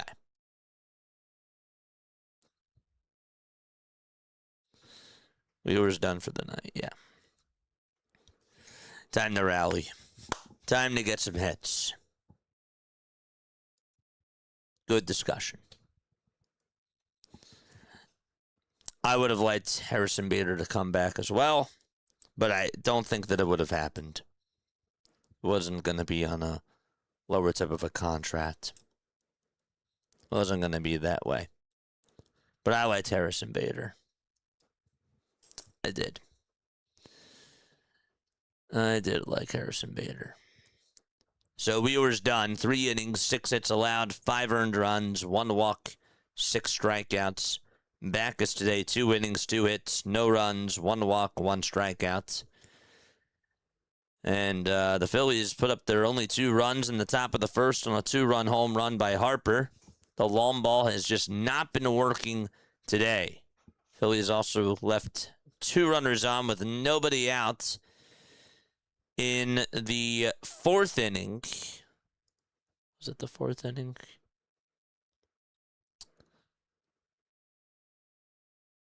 It was in the 4th inning. And they could not get a run home. So here's Bryce Harper, who takes the first pitch outside for ball 1. And it's 1 ball and no strikes.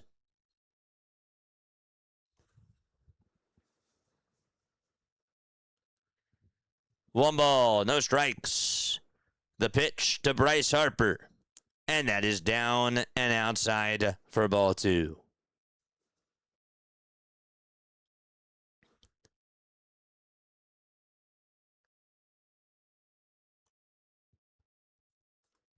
Dude, look at all these trolls we have on here. The 2-0 pitch, and that's outside for ball 3.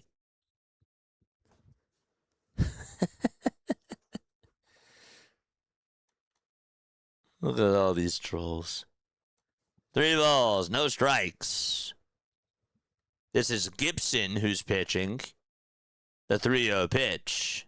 And it's a called strike. Cade Gibson with a 4.88 ERA, 25 strikeouts, and a 1.37 whip as well.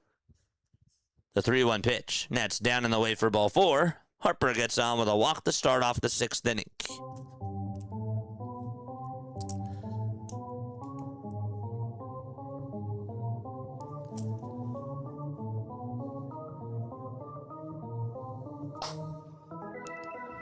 George!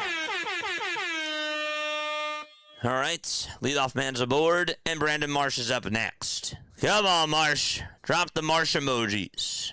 Pitch to Brandon. It's a called strike. It's a curveball right down the middle at 79 miles per hour. Smash that thumbs up button, chat, and hit that subscribe button as well. 0-1. And the pitch. Swing and a miss. The curveball was low. 80 miles per hour. Tyler Zubair is warming up in the bullpen for Miami.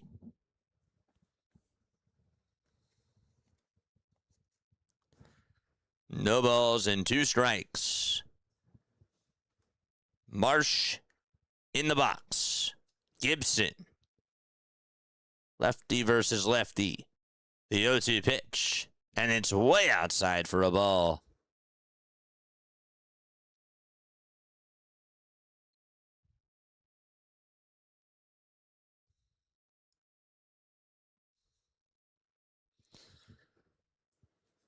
One ball and 2 strikes. The 1-2 pitch. And a ground ball hit towards the right side. Second baseman has it. Throws it over to first. They'll get the easy out. But Harper does advance on over to second base. And he is in scoring position with 1 out in the top of the 6th. The next man up is Alec Bohm.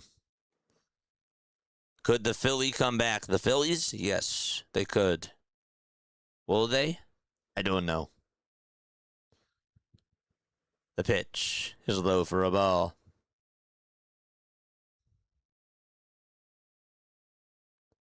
I see this chat has changed as Morty. Has it? Has it changed? The 1-0 pitch. It looked a little bit low, but it's called a strike. Bohm doesn't challenge. This is just who Philly fans are. 1 ball, 1 strike. The 1-1 pitch. And that's also called a strike. Bohm says no, and he'll challenge it. That was a ball. So this should be overturned. And it is. Bohm is correct. Phillies and Marlins still have 2 ABS challenges.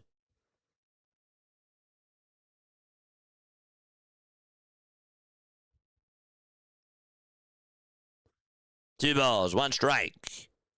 The pitch to Bohm. And there's a ground ball, base hit up the middle. Harper's going to be rounding third base. The throw over to second is cut off, and Harper scores. Boom with an RBI single. And the tying run is up.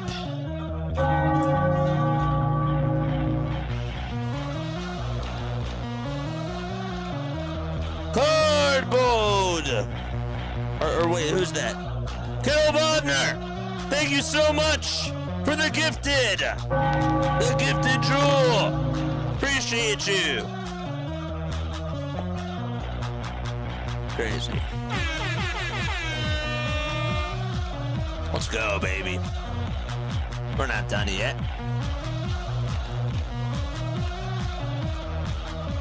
The balls, 1 strike. Top of the 6th. Bohm is at first. The 0-1 to Stotts. And it's a called strike 2 at 92 miles per hour. Maradona, thank you so much for joining us over on TikTok. I appreciate it. Guys, if you're over on TikTok, make sure that you guys go follow us. Same thing with Twitch. 0-2 to Stotts. And the next pitch, he lines it foul towards the third base side. We're only down by 2. Charge! Only down by 2. Not over yet. No balls, 2 strikes. Stott is in the box. Gibson gets set and deals. And it's low and away for ball 1.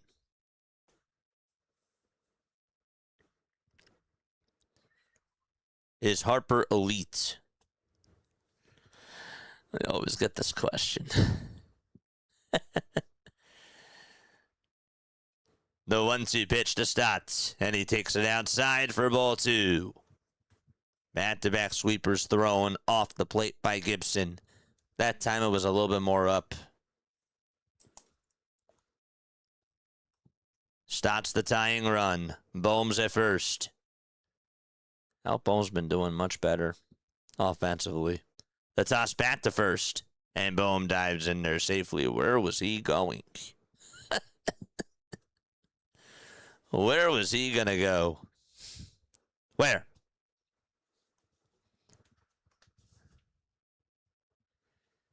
Two balls, 2 strikes. Here's the pitch. And a foul ball again by Bryson Stotts. A $20 super chat from Jack. Drop the goats. Drop the goats. 2 balls, 2 strikes to Stotts. The next pitch, he fouls it off again and stays alive. Got a piece of the curve.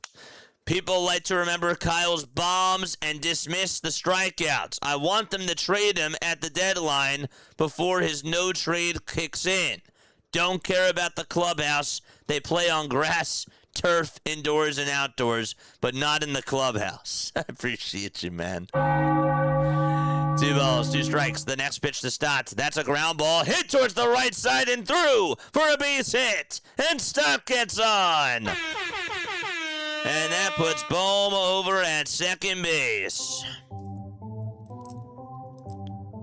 Just out of reach for Xavier Edwards. And McAuliffe is going to go out there, and he will wave goodbye to Gibson. George! Thank you again, Jack. Look at those goats!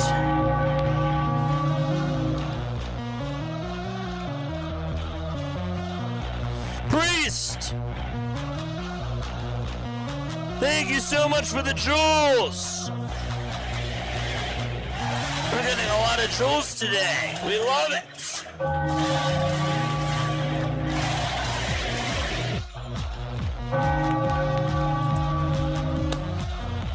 Let's go.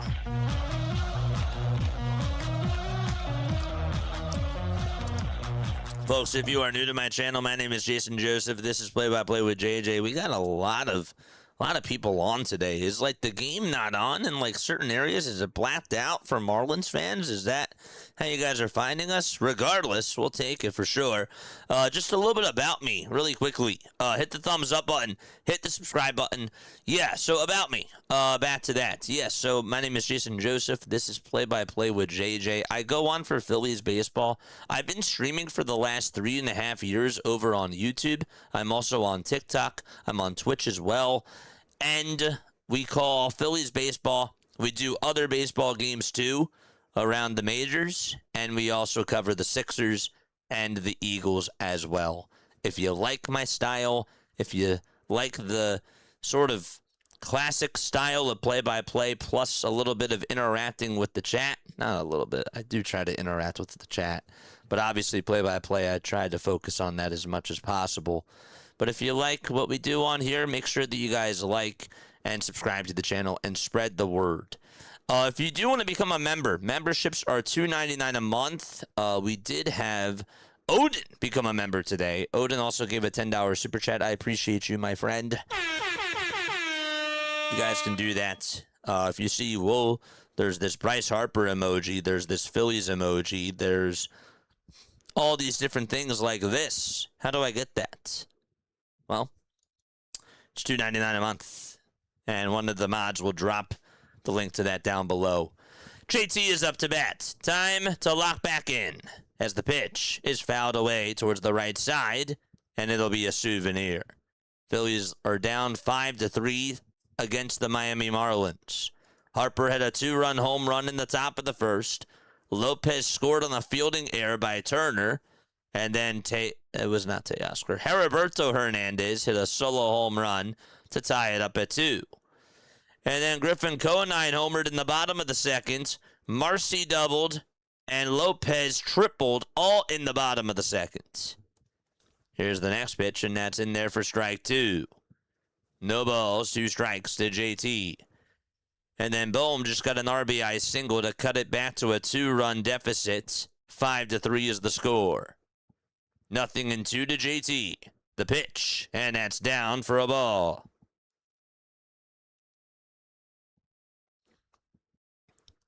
Hello from a Cuban guy, fan of the channel, Alejandro! What's up, Alejandro? 1 ball, 2 strikes. There's Alvarado and Johnson warming up in the Phillies bullpen. The 1-2 delivery, down and out for ball 2. It's 2 balls and 2 strikes. Good to see you, Alejandro. Zuber kicks and deals. The pitch is outside for ball 3. The count is now full. I forgot to mention that Tyler Zuber is pitching. He has a 5.28 ERA.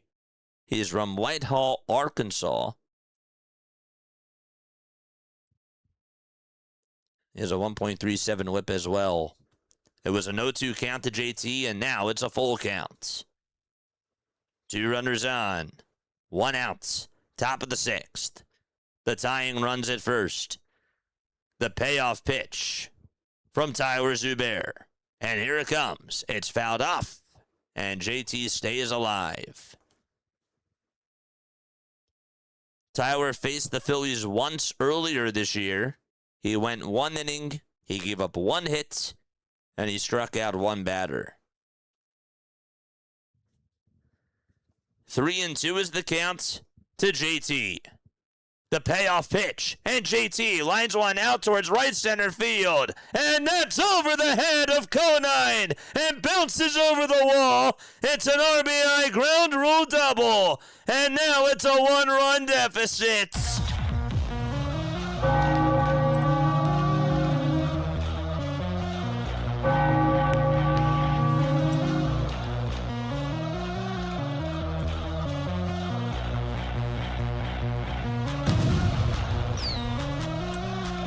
We ain't done yet. Oh, no, we're not.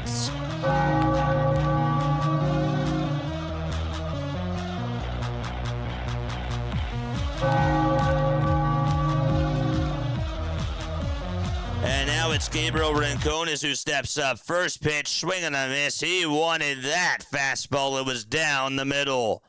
Right there. Stotts at third. JT's at second. It was a 5-2 game. Now it's 5-4. No balls, 1 strike. The pitch to Gabriel Rincones, and it's down for ball 1. 1-1. The slider was down. Come on, chat. I pressed the wrong one.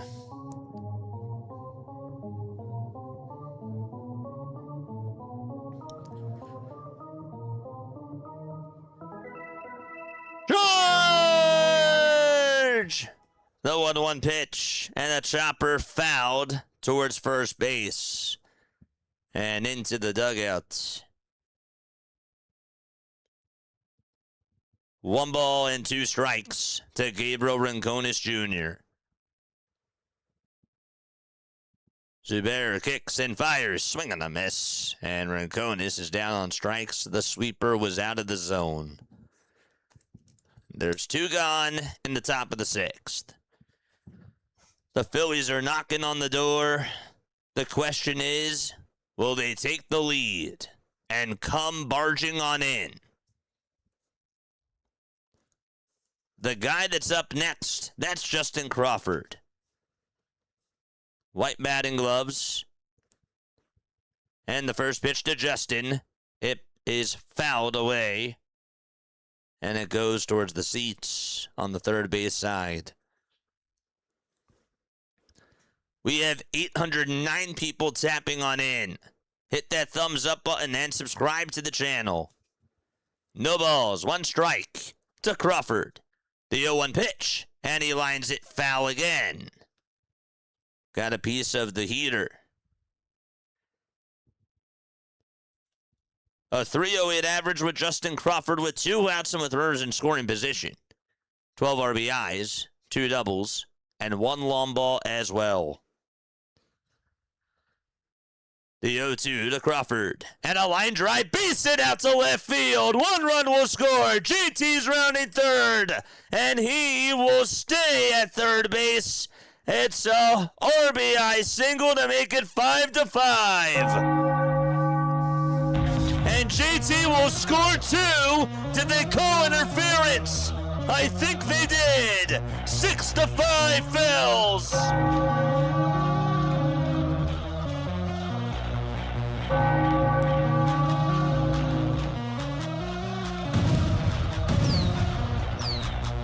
Crawford's now at second. The umpires are gathering together. Regardless, it's at least tied. Where is my remote? The ball was lined out to left. But the ball actually was thrown back right into the dugout, so JT gets home plate regardless. Oh, that's what happened. The ball got stuck right underneath the Marlins backstop. And so JT scores. And McCullough is frustrated about this. And Crawford is at second. Well, I was like, what just happened? No way I could have seen that at all whatsoever. It's a 6-5 game. Now Dom Mattingly is going out there.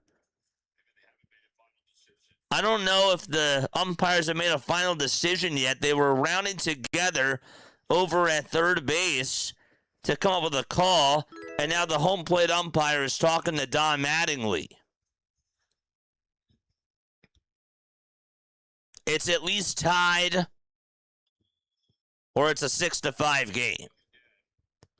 That was weird. The throw was thrown right behind home plate. Hold up.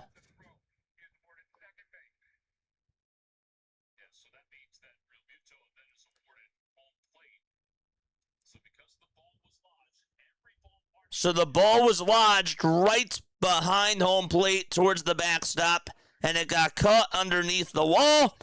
And the Phillies take the lead. All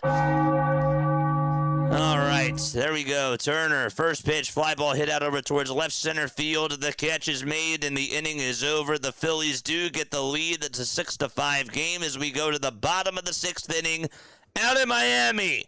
All right, where are we tapping on in from tonight? Let us know. Time to go to the bottom of the 6th. All right. Who are we tuning on in from? Cheers. L'chaim.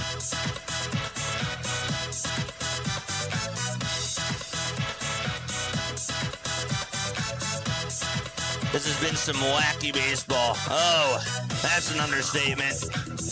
That is an understatement for sure. Where are we tuning on in from? Let us know, and I will shout you out. Playing off from Hamilton, New Jersey. Let's go. Let's go. Come on, baby.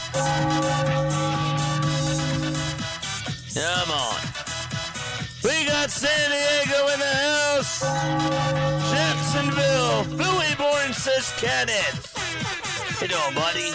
Wilkes-Barre, Pennsylvania, says Steven.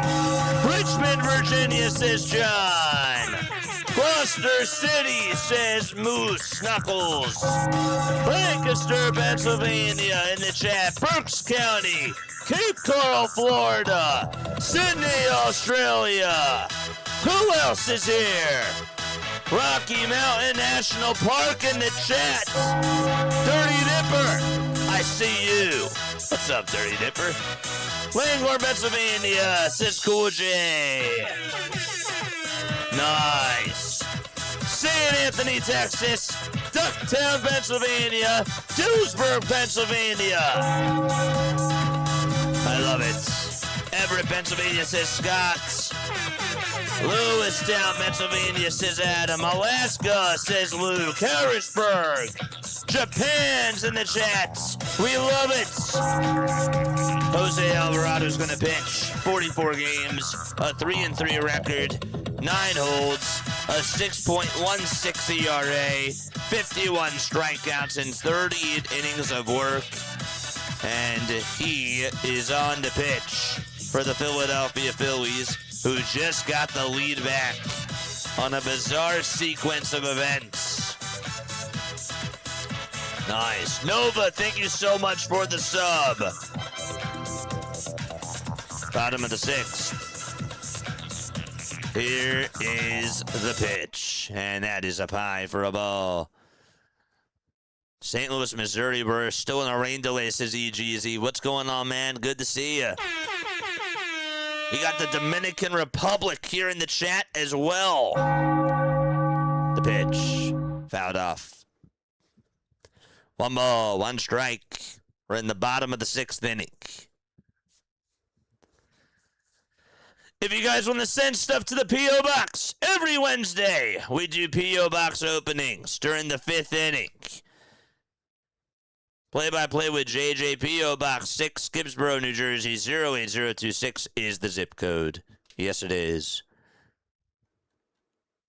It's 1 ball, 2 strikes. Joe Mack is up to bat. A .239 average, 10 home runs, and 30 RBIs. He's 0 for 2. Alvarado gets set below the Phillies letters in the 1-2 delivery. Swung on and missed. And Jose Alvarado gets him to strike out on the cutter in the dirt. And there's 1 away in the bottom of the 6th. South Coit, New York, if I said that correctly. I hope I did. We got Los Angeles, California. We got Austin, Texas. We got Jacksonville, Florida. What's up, Abby? What's up, Chris? What's up, Papu Ranks? Nice. The pitch. It's up high for a ball. Where's Tri Combs at? I finally got the name correct. Tri never told me. Maybe he did, but I never knew. I feel so bad. The 1-0 pitch, and there's a grounder hit over to short. Turner picks it up, throws it over to first, and there's out number 2.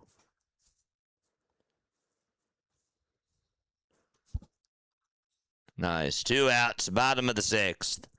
6-5 Phillies. 17 career games at Lone Depot Park for Jose Alvarado.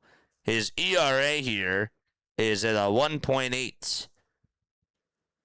He also has 2 saves in this ballpark as well. The pitch. And that's in there for a strike. That was too funny last night. I feel so bad. I feel so bad for Tri. He's been tuning on in for a while, but also he never told me. So he was probably laughing. The pitch is in there for a strike. People come up with really bizarre names. So to be fair, that's why I thought it was Trish. They have a really weird way of spelling things, with the YouTube usernames, and that's why I'm done with them. I can't stand the YouTube usernames anymore. The 0-2 pitch. It's down and inside for a ball. Wheeler is done. Wheeler is done for the day. If you have him, you lost your bets. 3 innings, 5 earned runs, 6 hits allowed, 1 walk, 6 strikeouts. And a big concern for Zach Wheeler, too, because his velocity was down and he got taken out after the 3rd inning. Only on 68 pitches. Next pitch, and a foul ball. The 1-2 delivery from Alvarado. It's grounded over towards second. Stop picks it up, throws it over to first, and we are heading to the 7th inning. The Phillies were down 5-2. They lead at 6-5. It's time to go to the 7th. The Phillies are back up out in Miami. By the way, the Cubs and the Cardinals are expected to start at 9:30 p.m. Eastern time. He was laughing about it, so I think you're good. I just feel bad. You know, I'm a person who really likes to know people by their actual names, and if I screw up on something, I feel genuinely bad. You know, I care about people. You know, you guys aren't robots. You guys are people. But it's good that he was laughing about it. That's funny. But I don't know. You don't live in the world of trichomes. It's okay. It's true. It was very funny. We enjoyed it. Try's here. What's up, Try? I did try to tell you a couple of times, and yes, I laughed every time. My bad. My bad.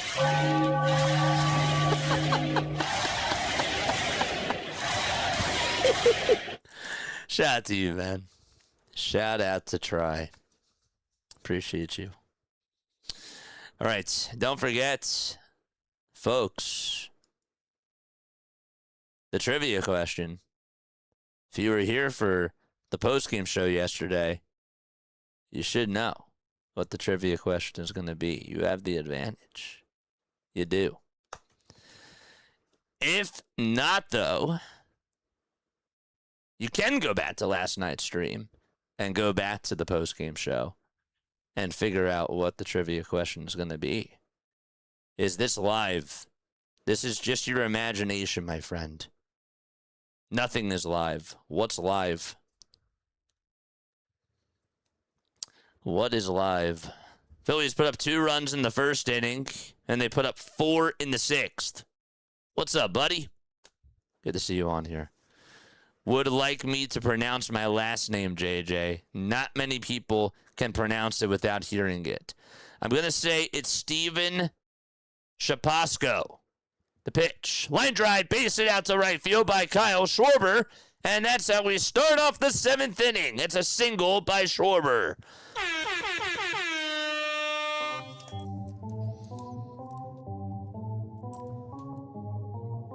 The guy that's pitching is John King for Miami. Thank you, man. I appreciate it. George! I'm always alive in here. Yes, you are. For sure. For sure. Nova, thank you so much for the sub. So the leadoff man's aboard. Bryce Harper is up. He homered in the first inning, and he takes a changeup at the knees for strike 1.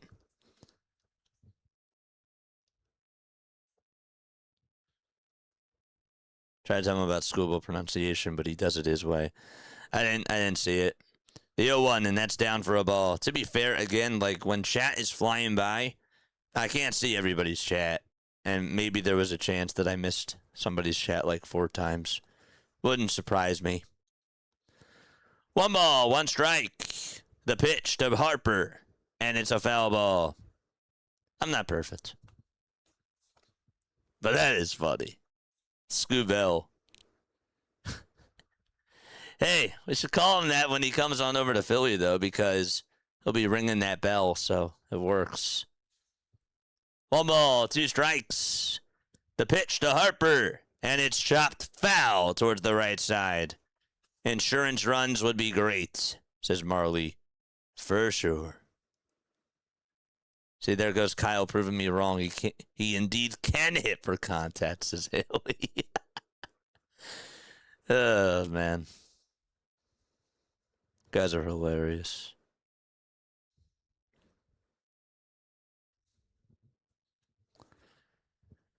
Here's the pitch, and that is down for ball 2.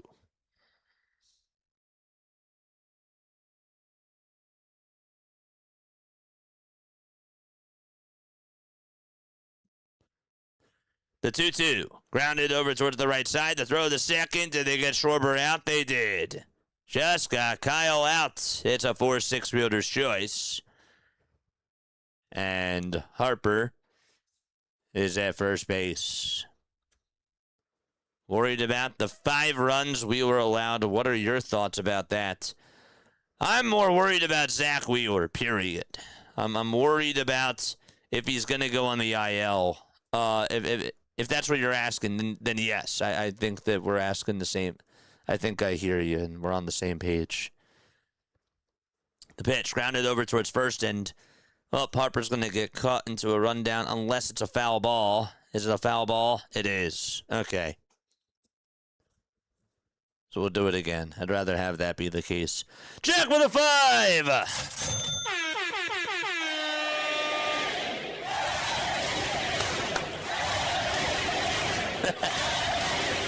JT's on fire since getting to third and then thrown out trying to steal second. Rincones? Yikes. It hasn't been good for Rincones.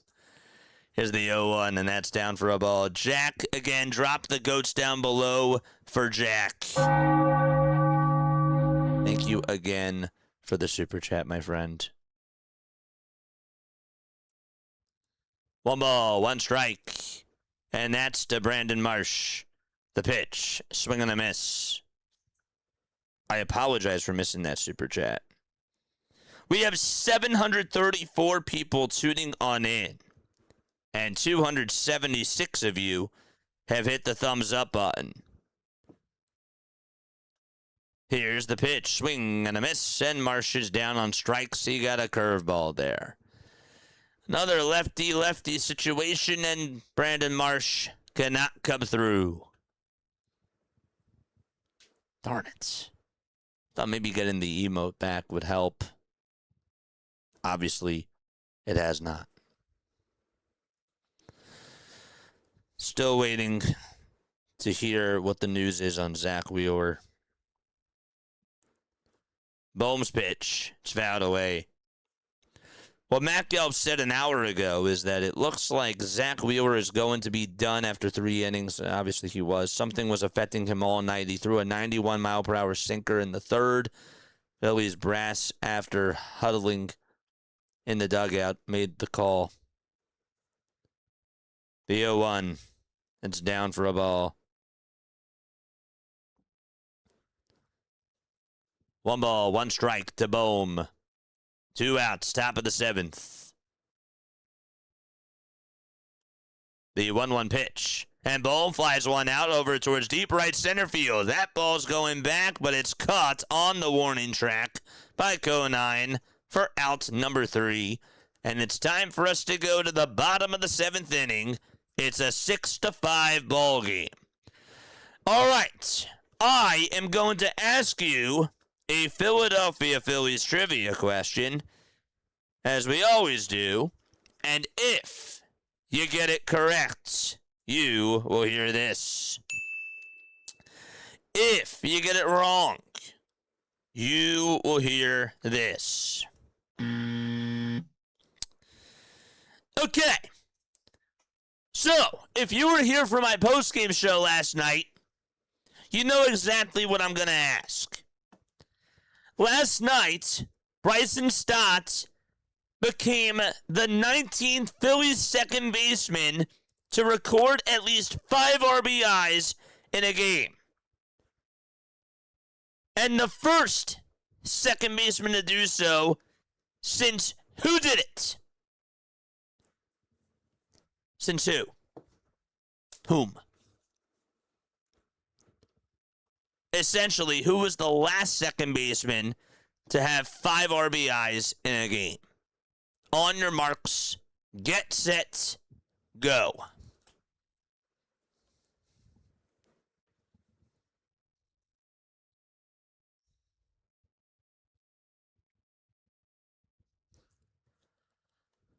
That's the question. Gene Segura. Gene Segura is correct. Nice. Good job paying attention, chat. We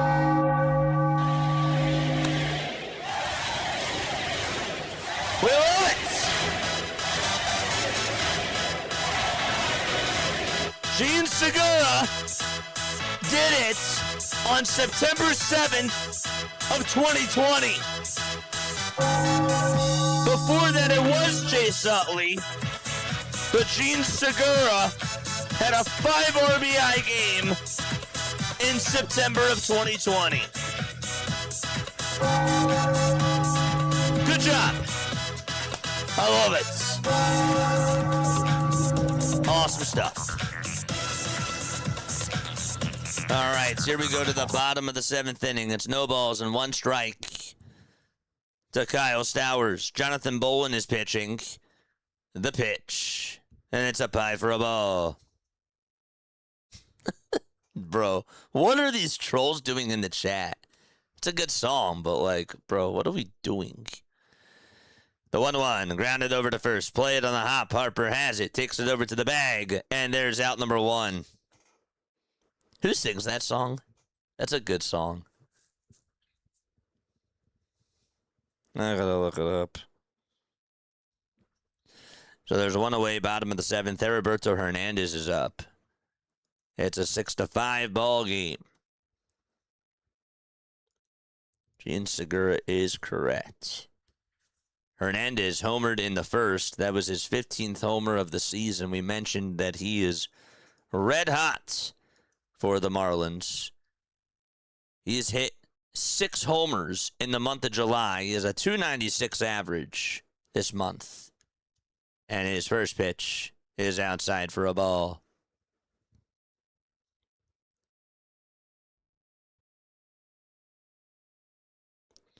The 2 live crew. Okay, that's who it's from. The 1-0 pitch. And that is swung on and missed.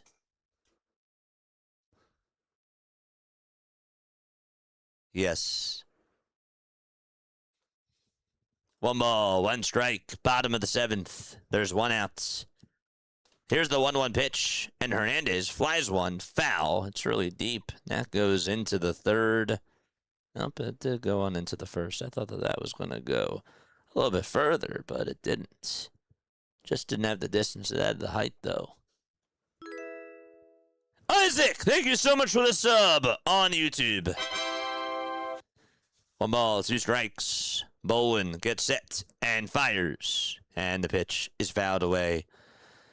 No shade, Marlins win tonight. I like the page, by the way. Michael, thank you so much, buddy. I appreciate you.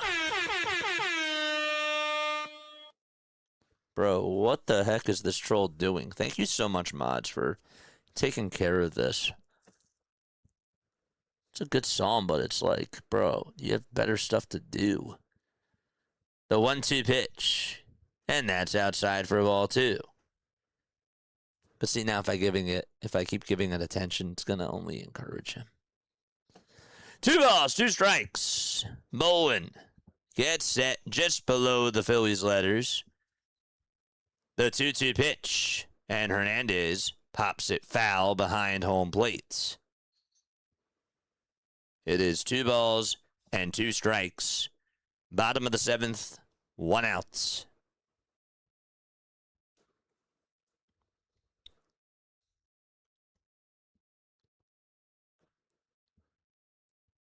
The next pitch, swing and a miss, and Bolin gets another strikeout.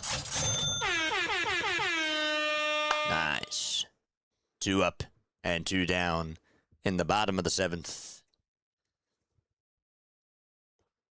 Keep smashing that thumbs up button. We have 722 people watching and over 300 likes. Our goal is to get to 500. Edwards in the box, and the pitch, swing and a miss. Got a slider there. It's 0-1.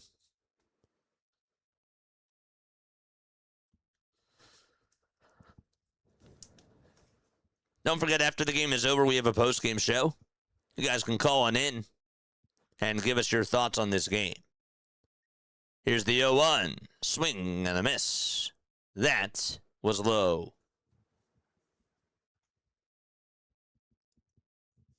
6-5 Philadelphia. Bottom of the 7th. Nobody on. 2 outs. 0-2 to Edwards. Xavier's 1 for 3. He singled back in the 5th.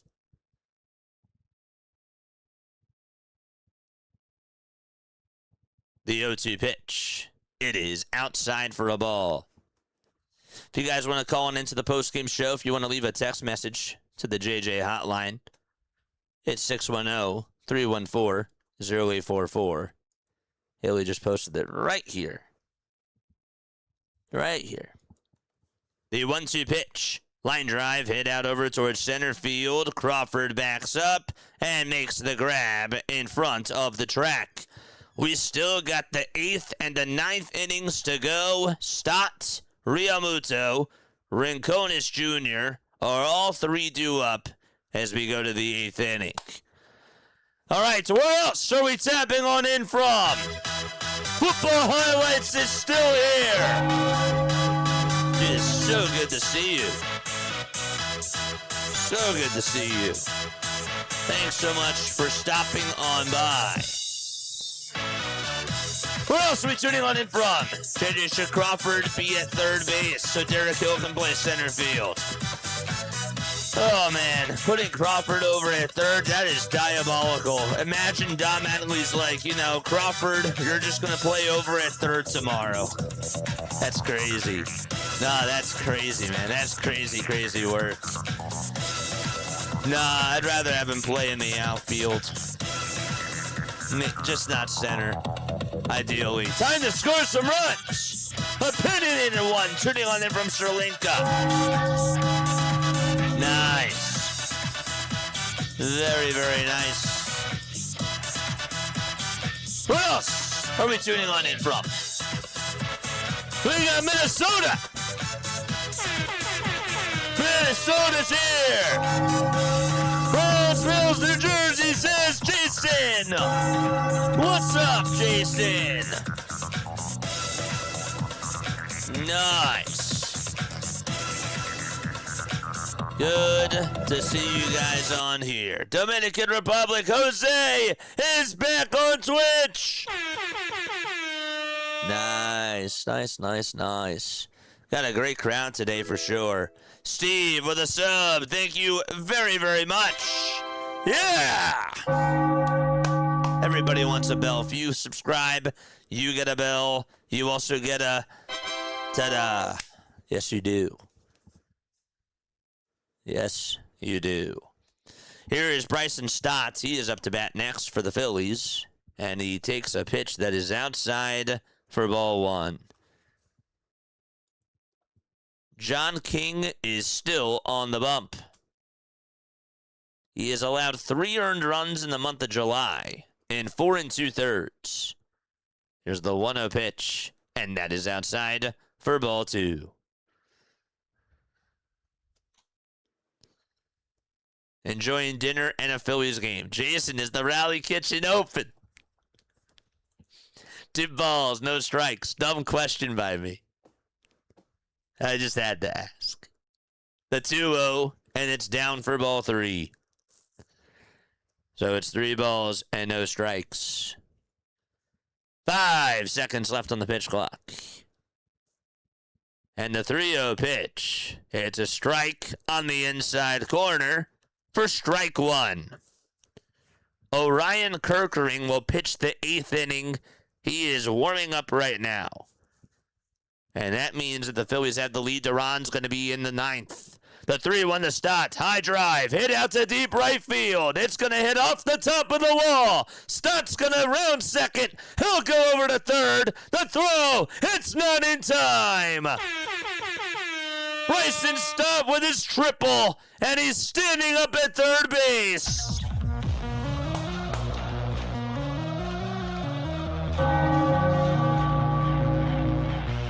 This is what he does against the Marlins. Not a surprise. Even with a lefty on lefty, he did it. Actually, he's been doing much better against lefties. But still, stutters.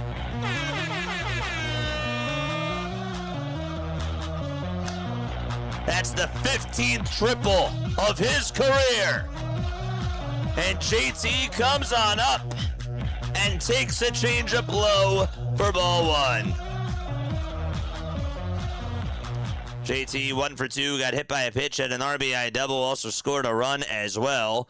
Infield playing in. Phillies looking to try to get some more runs. And the pitch. It's grounded foul. How much do you think the Phillies scoring tomorrow and why? Tomorrow? I don't know. Who's pitching tomorrow? I don't know yet who's pitching tomorrow. I can look at that right now really quickly. It's 1-1 to JT. Tomorrow is Sandy Alcantara. I don't think that they're going to put up many runs against him. Not tomorrow. The 1-1 pitch, and it's outside for ball 2, especially with how many they're putting up today and they put up yesterday.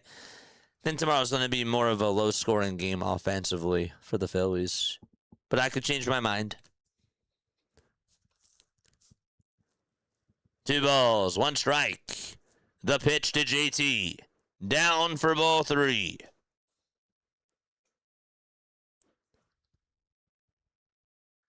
It's 3 balls and 1 strike. We are less than 300 subs away from getting to 12,000 on YouTube. JT's pitch, and it's fouled off towards the right side. Where all the haters from earlier, they just go crawling back under their keyboards, man. That's what they do. That's what they do. It is funny to me. We usually do it, Sandy. Yes, that's true. And I know that. I'm happy you brought that up, but I just don't think they're going to put up many runs tomorrow. And again, I could change my mind. I could literally go to bed and say this and then just wake up and be like, nah, they're going to put up 9 runs. The 3-2 pitch to JT, and he fouls off a changeup. It was down the middle. 3 balls and 2 strikes still. Come on, baby! George! What's up, Milo? 3 balls, 2 strikes. Top of the 8th inning. Runner over at third. The payoff pitch. And JT flies one out over towards right center field. Backing up is Marcy. This will get Stott home. The catch is made. Stott jogs home. 7-5.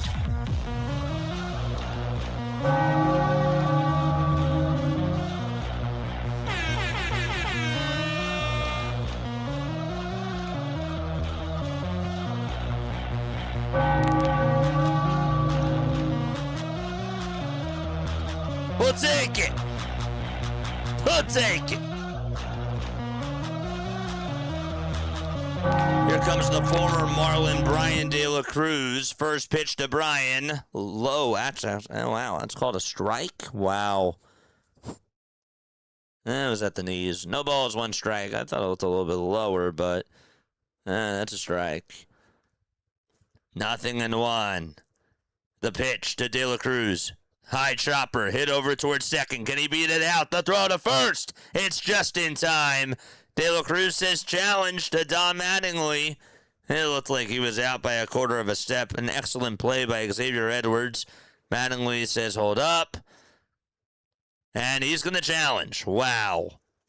They think that he was safe over at first. And we'll see if Don Mattingly is correct.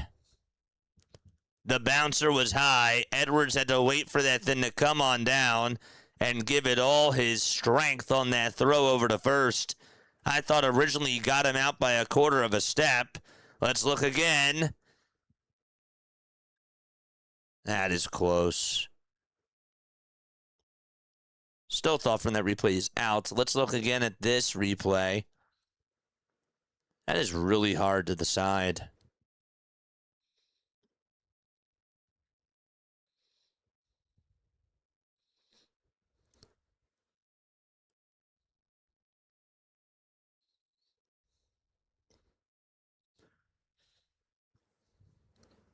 Did the ball get into the glove by the time De La Cruz got his left foot on the bag? I don't know. I honestly don't know. I think it's going to be tough for them to overturn this. 798 people, 334 likes. Keep it coming. Let's get to 500. After review, the call is overturned and he's safe over at first base. Attaboy, Brian. Let's go. He hustled. I just thought that he was out by a quarter of a step. And looking at the replay, it did look a lot closer. Let's look there. It is. I mean, the tie goes to the runner, of course. And I guess that's what they saw. The pitch, and this is popped, foul, and out of play. 0-1 to Justin Crawford. The only guys that have not gotten a hit for the Phillies, Gabriel Rincones Jr. and Brandon Marsh. Rincones is done. Everybody else has gotten at least one hit. No balls, one strike, 7-5 Philadelphia. The toss bat to first, and Brian dives back in there safely. Get another run. You can never have too many runs, especially with this bullpen. No balls, one strike. King kicks and fires, and it's a chopper, fouled again towards the first base side.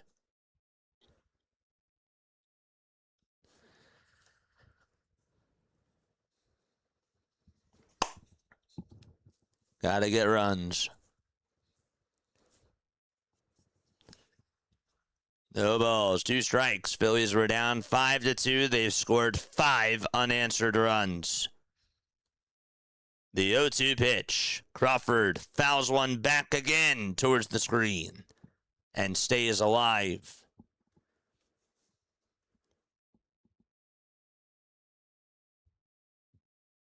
Another 5 from Jack.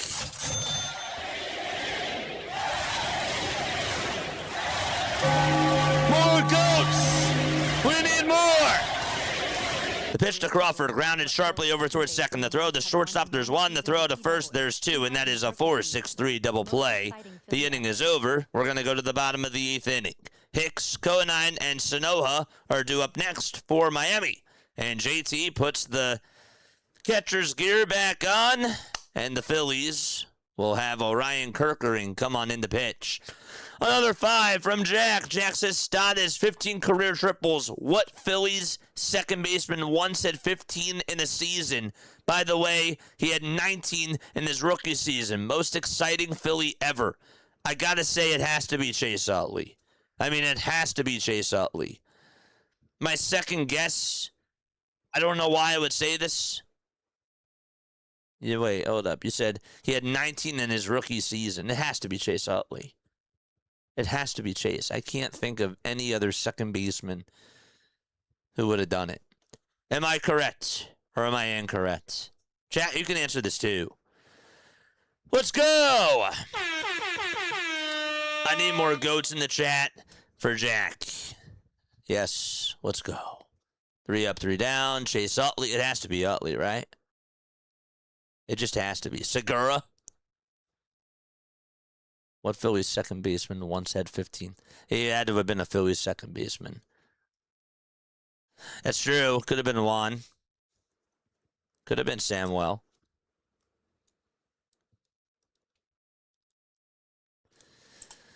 Oh, man.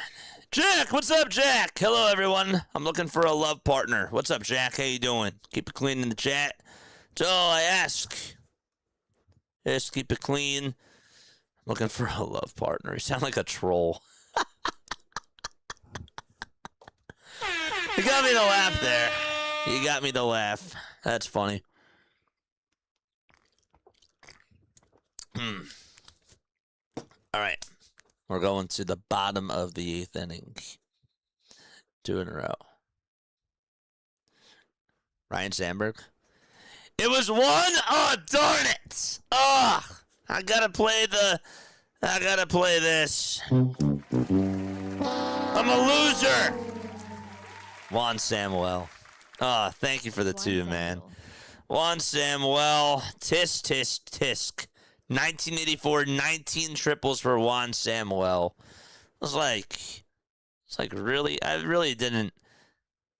Yeah.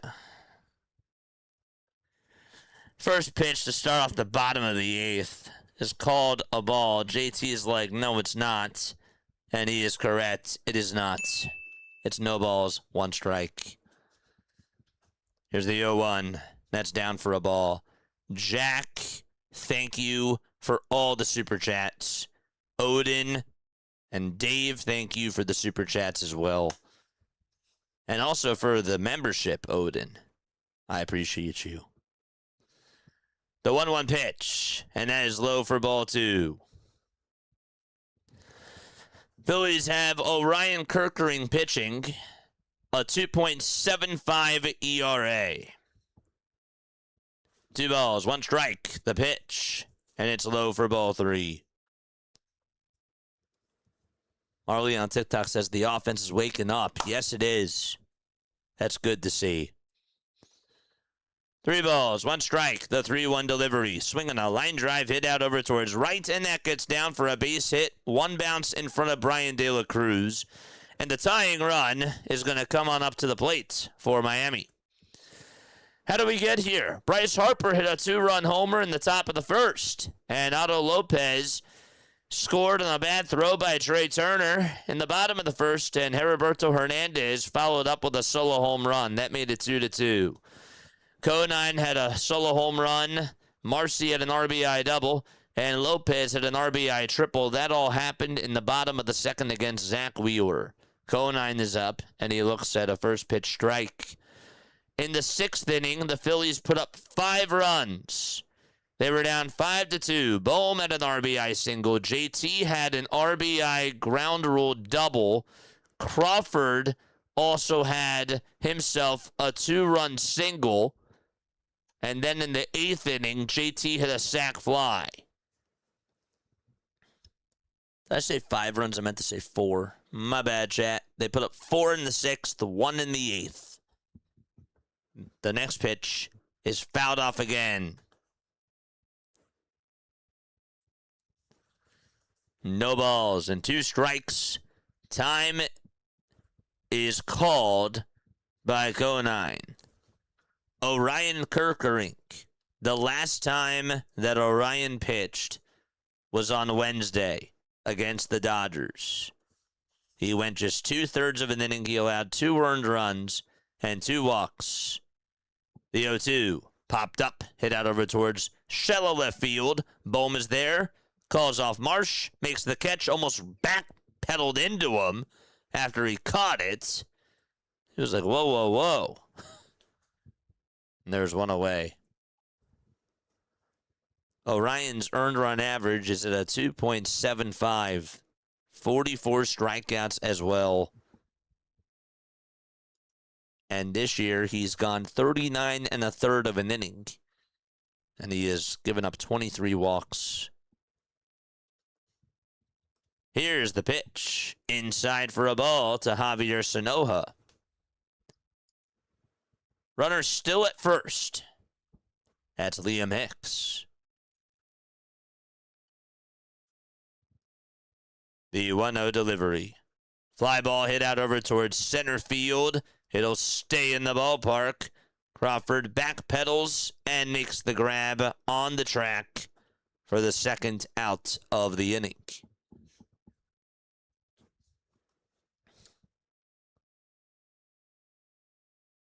Dave Cash is from, is that how you say it, Utica? I think that's how you say it, right? Utica? 2 outs, bottom of the 8th inning. The next man up for Miami is Joe Mack. The pitch. It's a strike. Joe is 0 for 3. He's flied out. He's grounded out. And he has struck out. Kirk gets set. Kicks. Fires. And outside for a ball.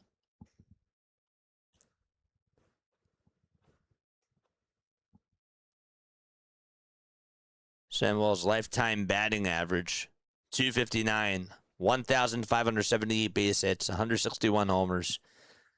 The 1-1 pitch, and a called strike 2. I don't know if you guys saw my short, but he was pitching to the kids at the All-Star Village. That was really cool. He's a funny guy.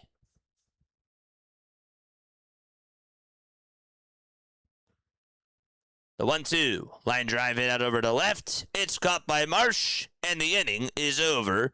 We're going to go to the 9th inning. The Phillies lead it 7-5. Turner, Schwarber, and Harper will come on up to the plate for the Philadelphia Phillies, and Orion gets the job done. Okay, chat. All right. Let's go. We're going to the 9th inning. It is 9:15 p.m. Eastern Time. This game got started at 6:40, so we're doing pretty good on time for the most part. Other scores around Major League Baseball. The Blue Jays are up 3-2. They are up 3-2 as they go to the bottom of the 8th inning. Cubs and Cardinals still have not gotten underway. They will begin at 9:30. Astros and Angels will begin at 9:38. At 9:40, it'll be Red Sox and A's. Then you got Brewers and Giants at 9:45.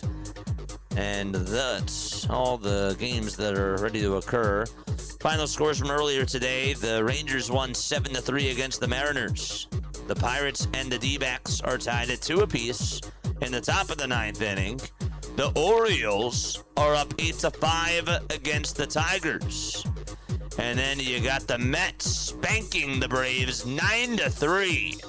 And the White Sox lead it 3-0 against the New York Yankees in the top of the 4th inning. And that is all your scores around Major League Baseball. After the game is done, mi amigos, we will be on for a post-game show. And you guys can call on into the post-game show, 610-314-0844. We will have our opening monologue. Of course, we'll have a 5-minute break. Right after the game is done, we'll have a 5-minute break, and then we get into post-game. And we do our monologue. I give you my thoughts, and then I listen to you guys. You guys calling in, the Philly faithful, the Philly freaks. They get to hear from you guys, and it's great. If you guys want to leave a voicemail message too, that is totally fine. We can play that on the air for sure. Just leave a voicemail message. I know I say that a lot, but that's because people don't usually leave voicemail messages. But I'd be glad to play a voicemail message. As we go to the top of the 9th inning, Trey Turner is up, swing and a miss. The fastball was at 96 miles per hour. Trey is 1 for 4. The new pitcher for Miami is Calvin Foucher. 44 games, a 4-5 record. 4.78 is his earned run average. The pitch, fouled away. No balls and 2 strikes. Top of the 9th inning, Foucher is pitching.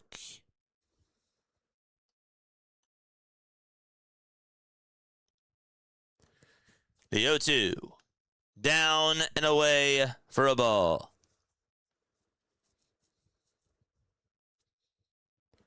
$14 home runs and 41 RBIs for Trey Turner.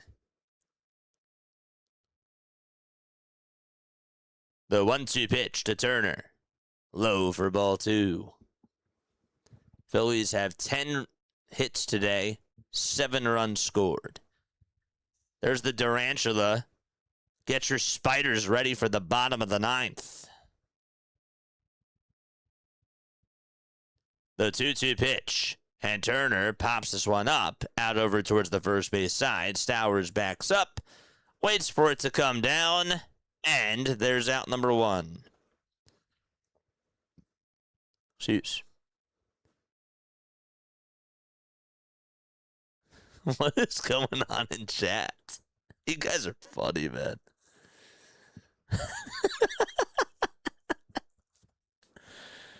One out, top of the 9th. Foucher with 5 pitches in that at-bat by Trey Turner.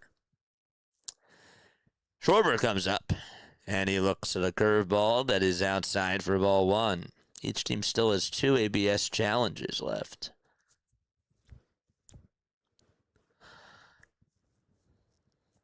The 1-0 pitch, and the sweeper is down the hatch for strike 1. Keep smashing the like button and keep hitting that subscribe button as well. We have 760 people tapping on in to the stream. The pitch and a called strike.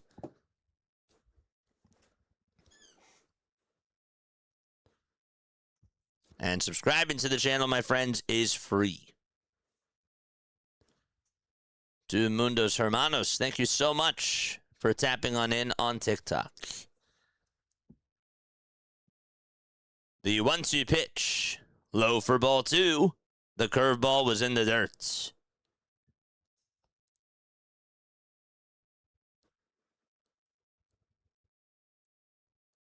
So, wait, was that challenged? That was not. Okay. 2 balls, 2 strikes. It was in the dirt. I was like, why would somebody challenge that? Because the umpire was looking away. Voucher kicks, fires, swing and a miss, and Kyle Schwarber strikes out once again. Another strikeout for Schwarber. Another one. He has struck out twice today. So 2 outs here in the top of the 9th. And Bryce Harper is the next man up. And Harper takes a sweeper. Low for ball 1. 1 ball, no strikes to Bryce.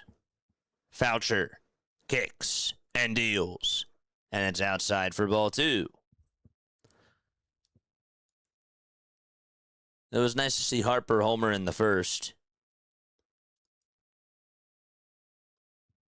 Maybe he can get on here. The 2-0, and it's inside and low for ball 3. So the count is 3-0.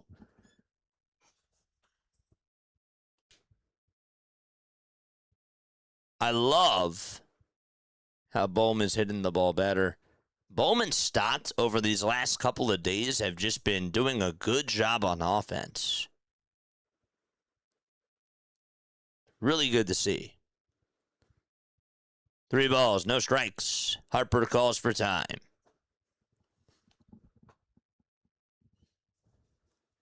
You know what's crazy? Stott had the triple tonight. And he could have had the triple in last night's game if Bowman didn't ground into that double play to end the 8th. A 3-0 pitch. It's inside for ball 4. I'm just saying. And I know I gave Bowman credit for last night. So there's a 2-out walk by Harper.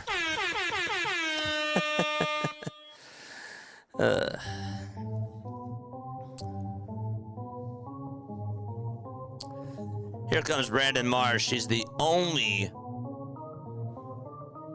one of the only players who doesn't have a hit. Charge! This will be called a strike. He's the only current starting player who does not have a hit. Gabriel Rincones was 0 for 3. His night is done.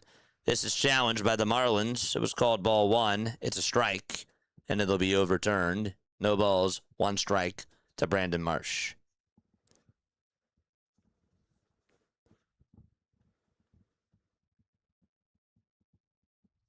The 0-1. That's low for a ball. Does anyone have $4 on Cash App? No. I don't. I'm sorry. For you to borrow? Yeah, I'm sorry. The 1-1. Swing and a miss. Is that 87 miles per hour?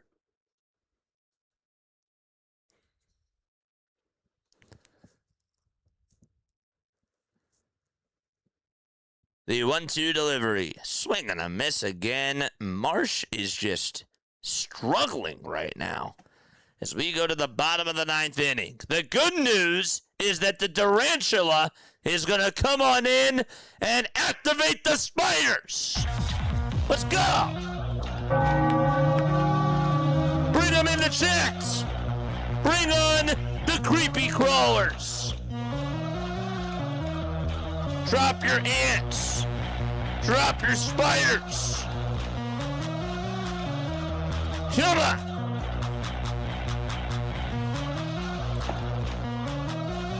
And drop the tarantula emojis. This would actually be his first save of the second half.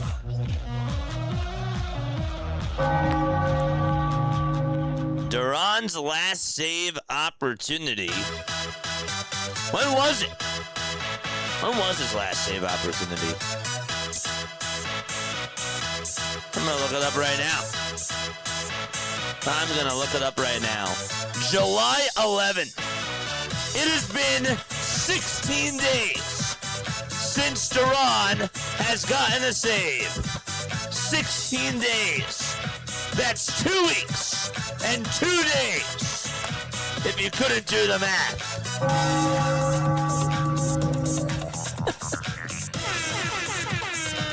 Let's go! Come on!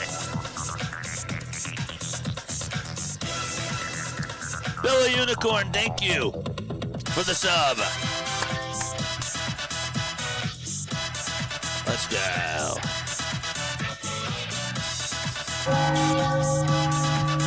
We got a game to win. Doesn't matter how. Got to win the game.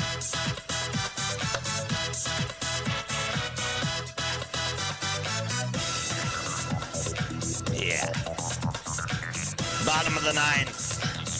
Duran looking for save number 25. 35 innings. 53 strikeouts. 6 walks allowed. A 1.29 ERA. And opponents are batting 197 against him. Bottom of the ninth. The pitch. And a ground ball hit back up the middle. And it gets on through out to center for a base hit.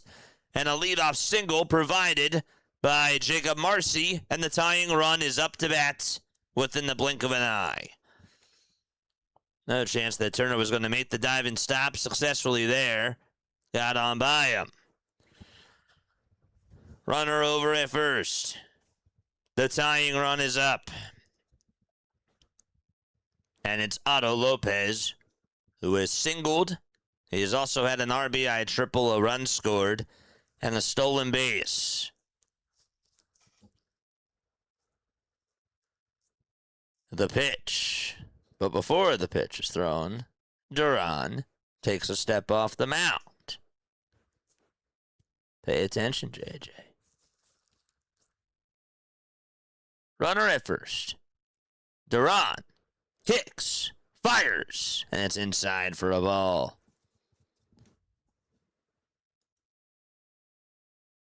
Crazed is here. What's up, Crazed? How you doing, buddy?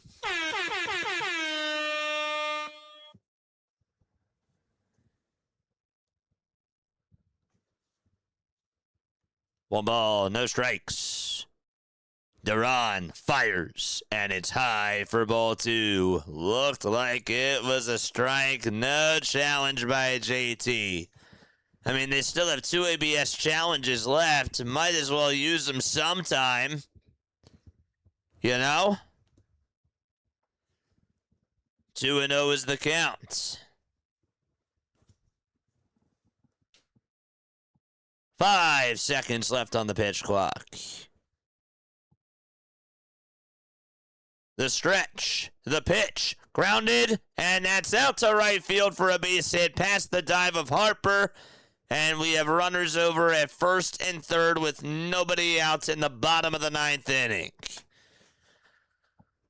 Nobody out, runners at the corners, not the situation that you drew up if you're Duran and the Phillies.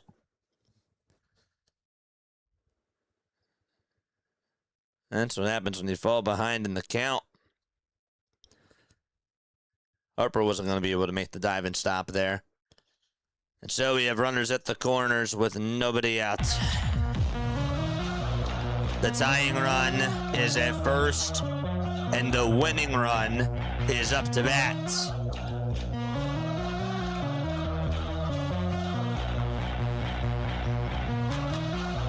Yohan Duran in a jam.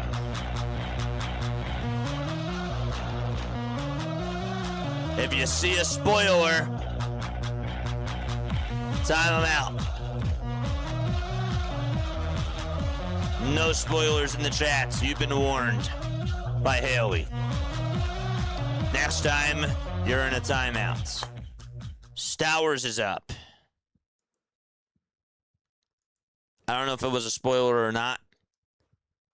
but I assume it was.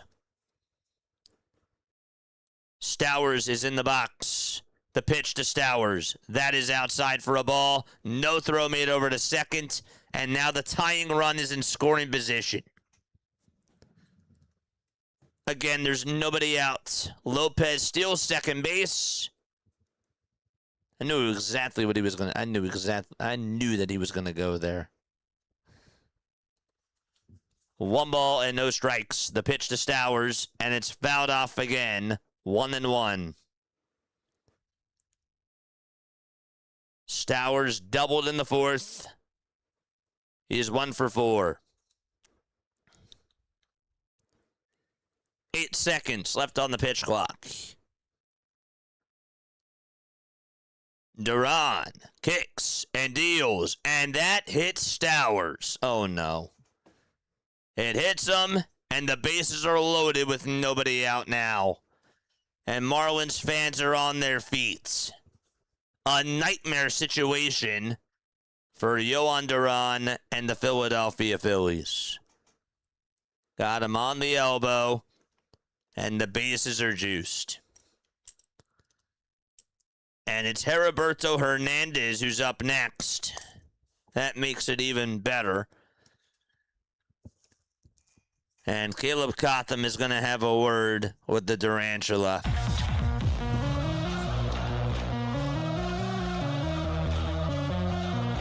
Come on, man. Historia Ruiz is the winning run. He's at first.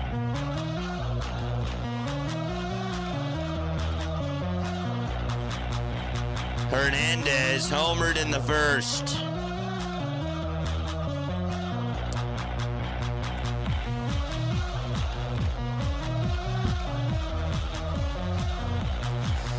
Oh, boy. It's never easy. Nope. They can never make it easy at all whatsoever. They can't do that. Hernandez is being introduced right now.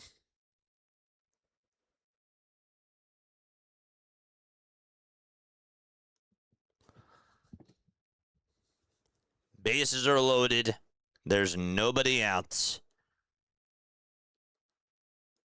Heriberto Hernandez is up. Stowers at first. Lopez at second. Marcy at third. Nobody out. And the pitch, swing and a miss. That was a sweeper that was way off the plate, and Hernandez chased after it anyways. And the count is 0-1. I am shocked that he swung at that pitch. He has 1 career grand slam. No balls, 1 strike.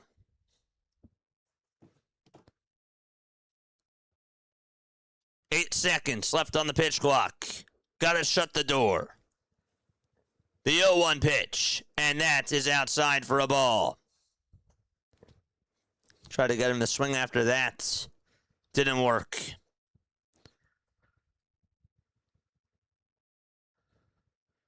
One ball, 1 strike. In the bottom of the 9th with the bases juiced. Duran kicks and deals.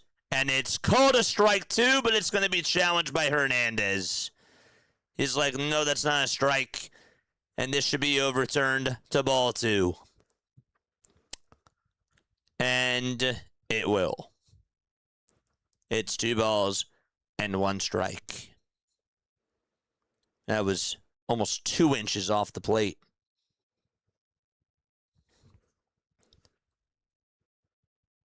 It was inside. 2-1. Duran kicks, fires, and it's inside again for ball 3. Another splitter. Didn't get the call. It was inside. 3 balls and 1 strike.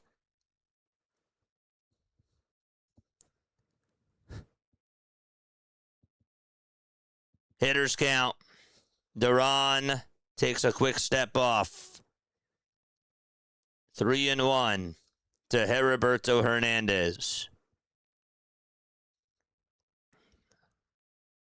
5 seconds left on the pitch clock.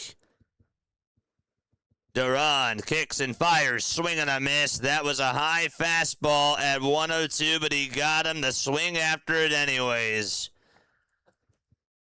The count is full.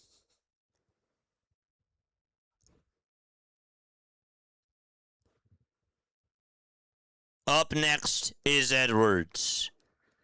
Duran with the payoff pitch on the way, swinging a ground ball, base hit up the middle, and this is going to tie the game. The throw to home is not in time.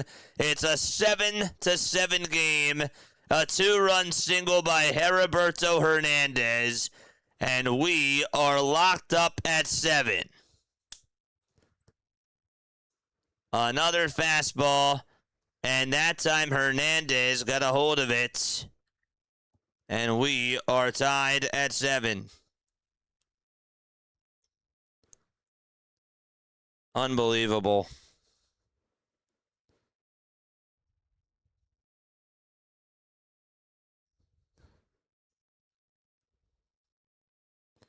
And now we're having a problem with the Phillies stream. Really? Really? Let's pull it up on the phone. Here's Xavier Edwards. He's up to bat. Still nobody out. And the pitch is bunted over towards the third base side. And the throw to first base is not in time. And the bases are loaded again for the Marlins. Edwards drew a perfect bunt down the third base line. And 1 run scoring is going to win the game. Wow.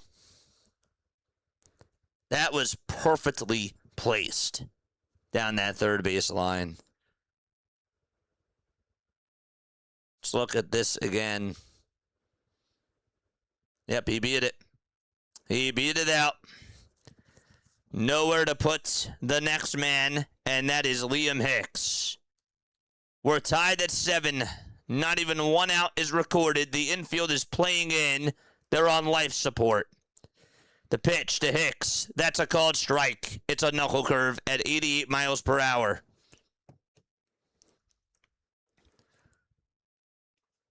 Hicks is 2 for 4 with a pair of singles.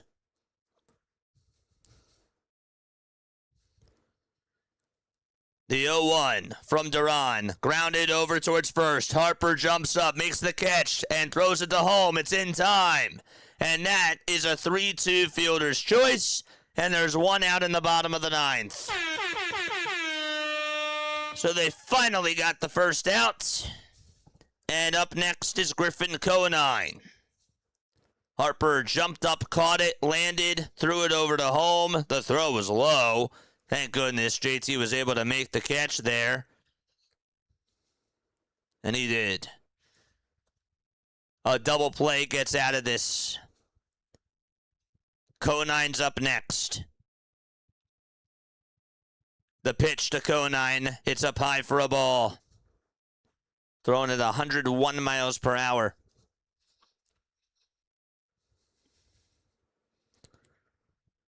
Got to be careful here. Obviously. 1 ball, no strikes. Duran kicks and deals. Swing and a miss. Got the knuckle curve to go perfectly there. A lot of movement on that pitch. And it tailed inside. 1 ball, 1 strike.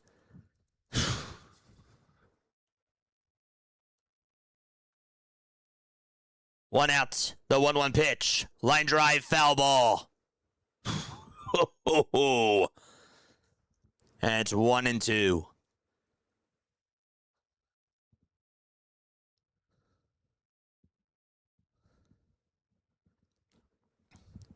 One ball, 2 strikes to Griffin Conine. Duran kicks, fires, and a line drive base hit out to right field, and the ball game is over. The Marlins end a 12-game losing streak and come back and beat the Philadelphia Phillies and beat them by a final score of 8-7 out at Lone Depot Park. They are parading over at second base and pouring some water bottles on over at second base on Griffin Conine and chasing them down. Conine gets the game-winning single. They walk it off. That's the first walk-off of his career, and he is the player of the game. After being up 7-5, the Phillies lose by a final score of 8-7, and Duran gets the loss. Ay, ay, ay. That was brutal.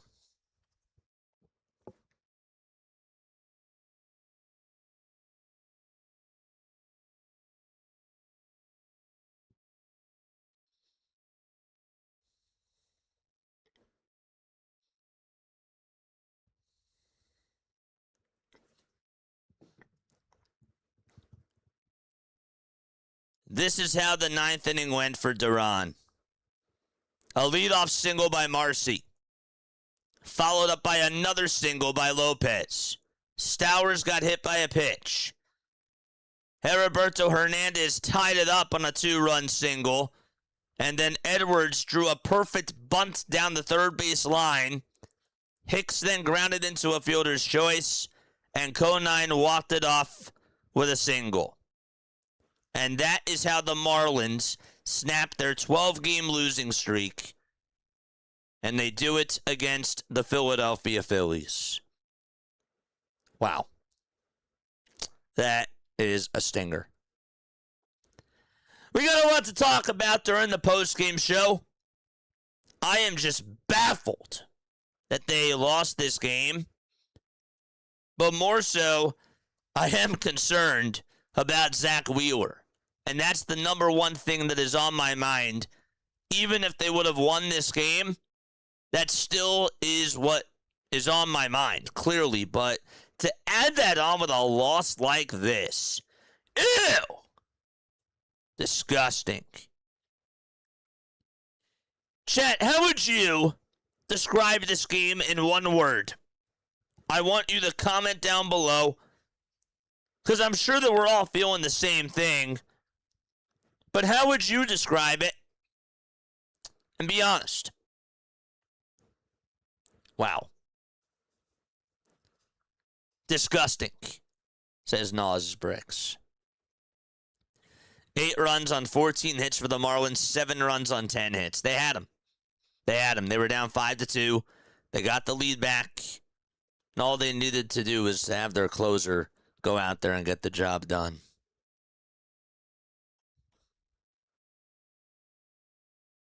Unbelievable. Sucks. Joke.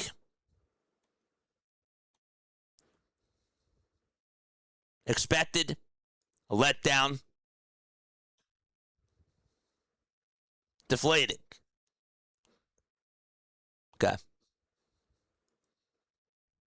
Yeah. Nasty.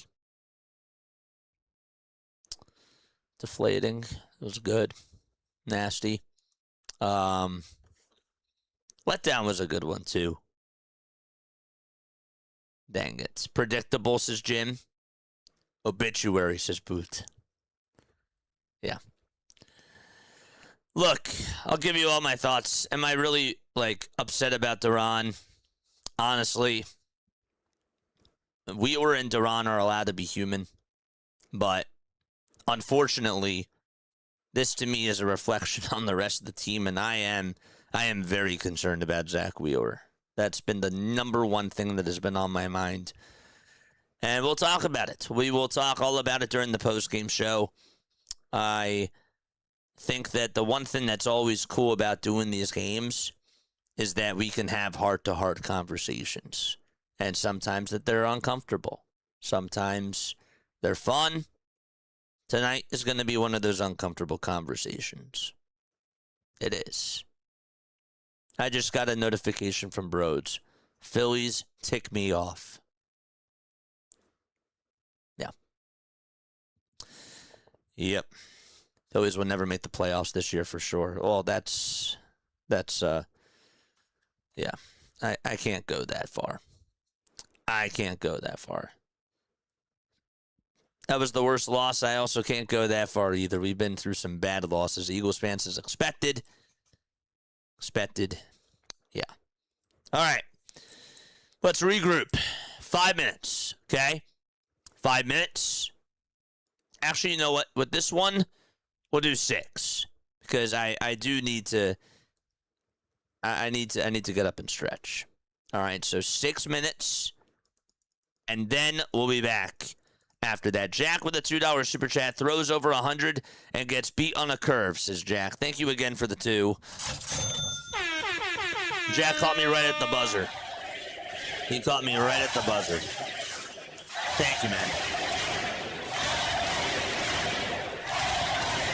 Miami poisoned us. I appreciate you, man. Anyhow. All right. So, yeah, 6 minutes. I will be back, and we will do a post-game show. Again, if you don't want to call in, if you don't want to wait that long, leave a voicemail message. You can call while we're in the break, and I will play your voicemail messages during the post-game show. I'm just not happy, but you'll hear more about it on the other side. And I will see you all then, and I will see you all there in 6 minutes. Don't change that dial. Don't go anywhere. I will see you soon.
Graduated from Rowan University in the spring of 2022 with a sports communication and media degree.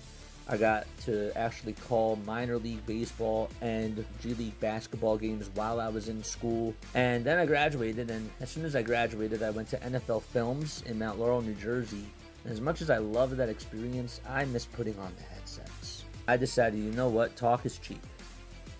I have a laptop that's in my house, and so 21 months later, here we are, still on YouTube, calling games and building an incredible, loving community on here with the people that I call my Philly freaks with a capital P and a capital H. We go live for every single Phillies, Sixers, and Eagles game, and we do it like old school radio play-by-play style.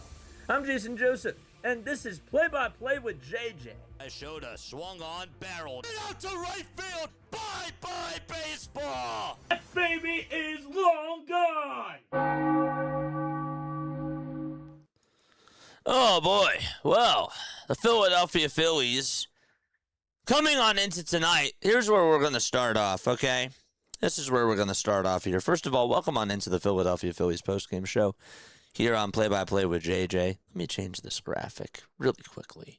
Don't know why I didn't fix it, but there it is. The Philadelphia Phillies heading on into tonight's game were 49-0 when leading after 8 innings. They were 49-0 when leading after 8 innings. And Duran gets his second blown save and his second loss of the season. I'm not going to put too much blame on Duran tonight. I think that, obviously, to me, yes, he had a bad outing. Okay, there's no way to sugarcoat that. He did really bad. He did. I'm more concerned about Zach Wheeler when it comes to this game tonight than I am about Duran. I think Duran's going to have a bounce-back performance. I don't expect this to continue to happen. I don't expect whatever he gave you out there on the bump tonight, I don't expect that to be a problem long term. I will, however, tell you, though, I have noticed that teams, when it comes to facing Duran, have found a way to get on base with small contact, and that really does put more pressure on him. I think that there's something that teams are starting to kind of figure out against Duran. I don't know if that makes sense, but I've noticed that even when he had the blown save and the loss against the Blue Jays, two bizarre things happened, right? Like you had a weird single out to left field on the ground that was hit off of a sweeper that was just left up out over the middle of the plate. And then you had another runner get on base and put runners at the corners. So pressure got to him tonight, and he was not able to execute. He just did not have his stuff, and that was annoying. That was very annoying. I don't have any long-term concerns about him or for him, but obviously did not have his stuff tonight, and that was a main problem. All right, I don't even have to go through all the numbers. I will anyways. Just a third of an inning, 5 hits, 3 earned runs, and didn't even strike out any batters. 20 pitches, 12 strikes. His ERA is now at a 2. It was not good. It was not good stuff. My takeaway, though, from tonight's game is my concern with Zach Wheeler. Zach Wheeler was taken out after the 3rd inning. I'm sure Don Mattingly's going to talk more about it in his press conference, and I'm really curious to see how he does, and what he says. But this sucks. Do you guys understand that Zach Wheeler is your ace? We can have all the issues that we talk about with a right-handed bat, with a bullpen arm, and another starting rotation pitcher. We can talk about that any day. I'm sorry, But if Zach Wheeler, worst case scenario, goes on the IL and is done for the season, this changes a lot. This changes everything. And this is really concerning. His velocity was so down today that they pulled him after the third inning, and he had 68 pitches. I am scared. I am very nervous. I'm very scared with what is going to come out with Zach Wheeler. Even if they say he's fine, I need to see a better result in his next outing. Because that was not Zach Wheeler out there. That was not Zach Wheeler on the bump tonight. I don't know who that was, but wow, that was atrocious. Just did not look like himself at all whatsoever. And I am very worried. And I think you should be too. I do.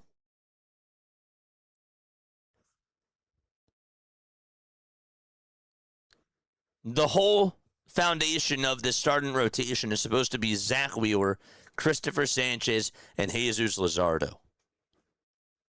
Now, if you don't have Zach, you're screwed. You're screwed. That is a big blow. We saw what the team was doing earlier in the year when Zach Wheeler was not there. That guy is arguably, I would actually say that Zach Wheeler is your most important player on your team. I would.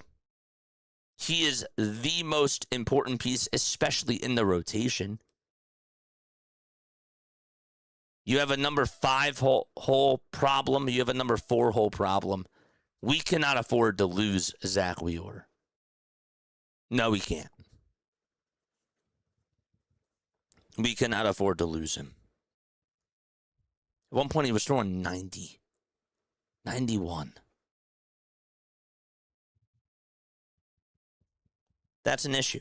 He looked very uncomfortable out there on the hill. Don Mattingly about Zach Wheeler and his outing tonight. He says, one of those days that, you see the velocity right away, 93, it didn't seem like to have that same little zip on them. Usually you don't have to zip on the fastball. The ball is not going to be quite as sharp. Yeah, so he looked like he was just coming out. As far as the arm stuff, I know he'd been a little, Paul said that he was a little nauseous or nausea after the game. So I'm not sure if that was something that was coming on, attributed to anything, but in general, the ball wasn't coming out, he said. I don't really like this transcript that they use. It's a little bit tough to follow. But that is what was said from Don Mattingly about Wheeler. I don't know, man. It looked more, to me, it looked more than nausea. I just didn't think that he physically had his stuff. And he looked very physically, I don't want to say fatigued, but that was not Zach Wheeler. That was not Zach Wheeler. So, that is my number one concern right now, chat. That's my number one concern right now. We can talk about the game. We can talk about this loss. And yes, the team that lost 12 in a row found a way to come back and beat you. And right now, that division race is not even the focus. The focus is getting your team back on track. And this one stings. They're going through a bad stretch, like a really bad stretch. And I don't think that this is the first time that we've seen something like this. We've seen some horrible stretches from this Philadelphia Phillies team. But my antennas are up right now. I really hope that they can bounce back tomorrow. This was the game I said that they had to win. This was a must-win game for them. Not good. You needed to come out with a win tonight against this Marlins team. And right now, you poked the bear, you woke up the bear, and the Marlins are feeling really good about themselves. After, again, they lost 12 in a row. I don't really have one screaming bone in my body tonight. But I am just, I don't know, like I have a lot of negative thoughts in my mind. And it's really tough for me to describe it. Offensively, there were some good things that happened today. Bryce Harper had that nice 2-run home run. Stott went 2 for 3 with 2 runs scored. He also had the triple. He saw JT knock in a couple of runs. Really bizarre play out in left field with the Justin Crawford thing. When Justin Crawford had the RBI opposite field single and the ball got stuck right behind home plate. But none of that matters. The funny part about tonight is that your bullpen, and I don't really take much stock into this either, but your bullpen, besides Duran, went 4 innings and only gave up 3 hits, and they struck out 3 batters. That was it. Backus did his job. Alvarado did his job. Bolin did his job. Kerkering actually did his job too. You'd really expect the opposite. But well, just a bad way to end a game like this. And I'm just sad. I'm sad. I'm sad and I'm worried.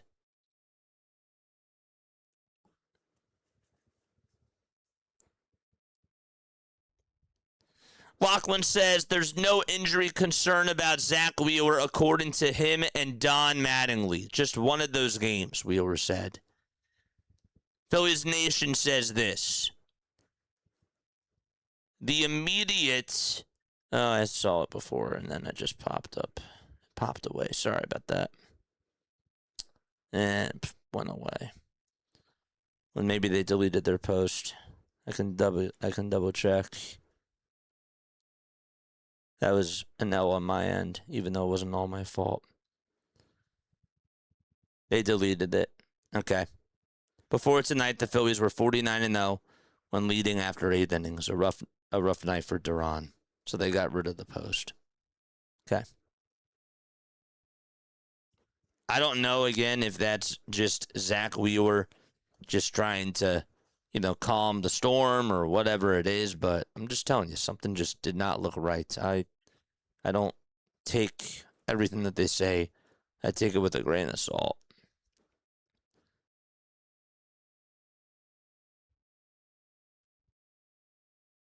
But yeah. Jack Fritz, just a brutal loss. Of course, everyone in the bullpen does their job besides Duran. The Wheeler situation is a big one to focus on for right now. And of course it is. Of course it is. It would just really suck. It would really blow. Because this guy means so much to your team. He means so much to your rotation. Even if he says that he's fine, I'll believe it when I see it. I'll believe it when I see it. I hope he is. But it looks pretty bad.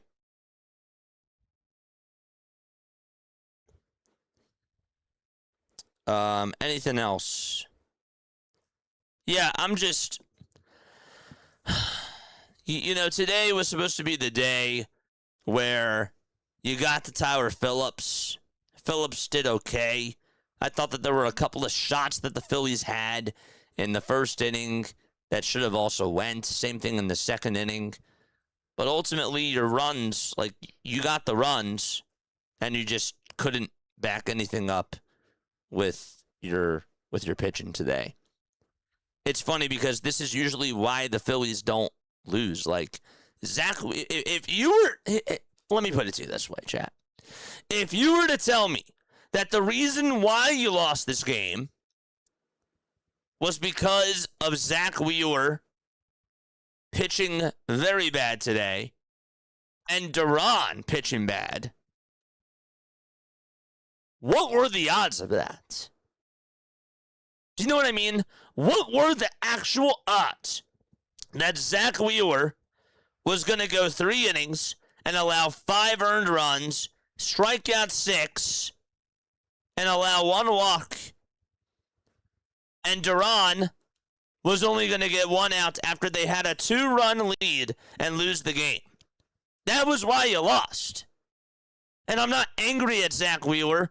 I'm not angry at Duran, because they're allowed to have hiccups, but it sucks. And I'm just worried about Wheeler. That's where I am. That's where I am. And with this offense, you know, I said it during the Yankees and during the Dodgers series. They're probably going to hit tonight. That's great. But I want to see them do this against good teams. This was just a devastating loss, though, because this was a high probability game that you should have won. Like, I thought that this was almost a gimme. I didn't really see them losing this game due to those factors. Does that make sense? So I'm kind of shocked, too. And it's hard for me to put that into words. And this is why I have you people, because I want you guys to call into the show, because sometimes when I don't have any words, I lean on you. I really do. Maybe this is one of those games where you just say, it's just one game that shouldn't have happened. Fine, I can understand that. I just look at it and I say to myself, we can't be sliding. We can't be sliding right now. We're in a slump. But we got to make it to the playoffs. We're not even looking at the division right now. Right now, if we actually take a look at the standings, and I'm dreading on doing this, Philadelphia Phillies right now, they're still 2 games up against the Pirates and the Diamondbacks. But it's close. It's close now. It is. So. And you're only 3 games up against the Cardinals and the Nationals. They're the second wild card team. In the standings, you're still 5.5 in back of the Braves. Anything can happen. I'm just saying that you're 3-7 over your last 10 games. You got to get your stuff together. You do. You got to get your act together. And I just have this fear going on right now with the whole Zach Wheeler stuff that really messes with me. Because then that makes me feel even more uncomfortable. And I'm scared.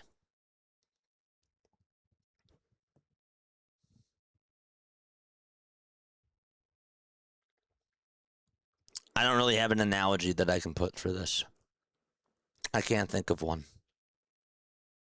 I guess the best analogy that I can make is when something is wrong and when you have some sort of uncertainty and you don't know and you're waiting to hear if it's good news or bad news when it comes to something that's crazy, you get that feeling inside where you're like, please let it be good news. Please let it be good news. That's sort of the feeling that I have, but that's more on like a real life situation. It's not as deep as that, but it's still deep, you know? It's still deep. But yeah, calling into the show, 610-314-0844. And let me know how you guys feel. We didn't talk about that Justin Crawford play out in center field. What was he thinking? I just saw the replay right now. What was he thinking out in center field? He was not going to get to that baseball. And that triple was awful. It should have just been a double. It should have just been a double. And I don't know why he was diving after that. I don't know. They make blunders. They make mistakes. They make me internally puke. They also make me very happy at times. They make me very sad at times. This is what being a baseball fan is all about. But when the going is going and everything is great, we're back in June. And we're smiling, we're laughing, we're having a great time. This is the other part of the contract, and I can't stand this, but this is what I sign up for. It just comes with the territory. 610-314-0844. I'm done. I'm done babbling. I want you guys to call in, and I want to give you guys the floor. I want to hear from you. I really do. How concerned are you about Zach Wheeler? Are you mad at Duran tonight? I think it was bound to happen. It just sucks. It sucks that they had this lead. I'm also still feeling this way. Maybe not as sad if they win this game, but again, like my number one concern right now is Zach Wheeler. So, but calling in 610-314-0844, and I would love to hear from you guys. All right, so this is what the standings look like right now. Again, this is what the National League East looks like. If you can see it on the right side of your screen. Let me see if I can make this bigger for you guys. Okay. I will, actually, here's what I'll do. I will get rid of this. Okay. And what I will do is I will make this bigger and wider for you guys. If I can. If I can. Nope. Can't. There it is. Okay. This is what the standings look like. So the Philadelphia Phillies right now, as we speak, are 5.5 games in back of the Atlanta Braves. And as far as the wild card goes, this is what it looks like. The Phillies are the number 2 wild card team. And they are 2 games above Pittsburgh and 2 games above Arizona. They're 57-50. The Pirates and the Diamondbacks are 55-52. That's where we stand now. That's where we stand. So, that's where we are. Okay. All right. Duran is being interviewed right now. Obviously, we'll hear more about him. That's the second blown save of the season. Again, I'm not really concerned about him. I'm just not. But your team was 49-0. Your team was 49-0 when leading after 8 innings. It was a rough night. I normally don't comment on the game, so Wheeler struggled and Duran did too. It was frustrating today. I hope Zach is okay, and I'm confident we won't see another Duran performance like that this season, says Scott. I'm with you. I'm with you. Cheers to Orion. Cheers to the rest of the bullpen today. I'm with you. But part of me is like, this stings. This one hurts. But also part of me is like, I'm worried. And it just could not have come at a better time because obviously this team has been losing games and it's just not good. So like you just have all these negative thoughts in your head and you're like, it's all packaged into one thought. Does that make sense? Like there's something over on the left, there's something over on the right, there's something in the center, and then there's so many things coming in so many different directions, and then you just bottle it up, and you're just left with blah. You're left with blah. All right, so we got a call from Allentown, Pennsylvania. What is going on, my friend? I want to ask you first, before we get into the game, are you concerned about Zach Wheeler? Yes, because I was really I'm back after being gone after what, a month hiatus. I am back calling again. But I was expecting Zach Wheeler to, carry this bullpen today. when he gave that first hit, I was like, it's just one hit. It doesn't matter. But then he gave up 4 more. And I was like, Zach, you got to pack it. Your time is done for today. And, you know, when you Was expect that a lot Zach from or your was that pitchers, Duran? Were you concerned about Duran in that 9th inning? Zach Wheeler started the game. yeah, I was concerned about him too. I was like, yo, Duran, genuinely, bro, like you are a reliever. You are a reliever. You are not relieving nothing. You're just relieving stress from the Marlins. Relieving stress. You're not relieving nothing for the Phillies. Yeah. Nah, man. Tonight was a brutal loss.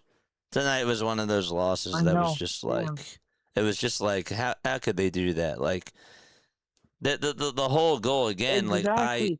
the whole goal was, you have Zach Wheeler out there pitching, and you just think to yourself, especially against a team like the Marlins that's lost 12 in a row, you're going to win this game. Like, you have all the confidence. You have all the confidence that they're going to win this game and take care of business. You know? I'm saying, like, when start of the second half, when they lost the series against the Mets, I was like, okay, they're a little bit, they're getting used to playing baseball again. But then they lost to the Dodgers. Second series loss in a row. I was like, all right, come on, it's the Dodgers. Like, what do you expect?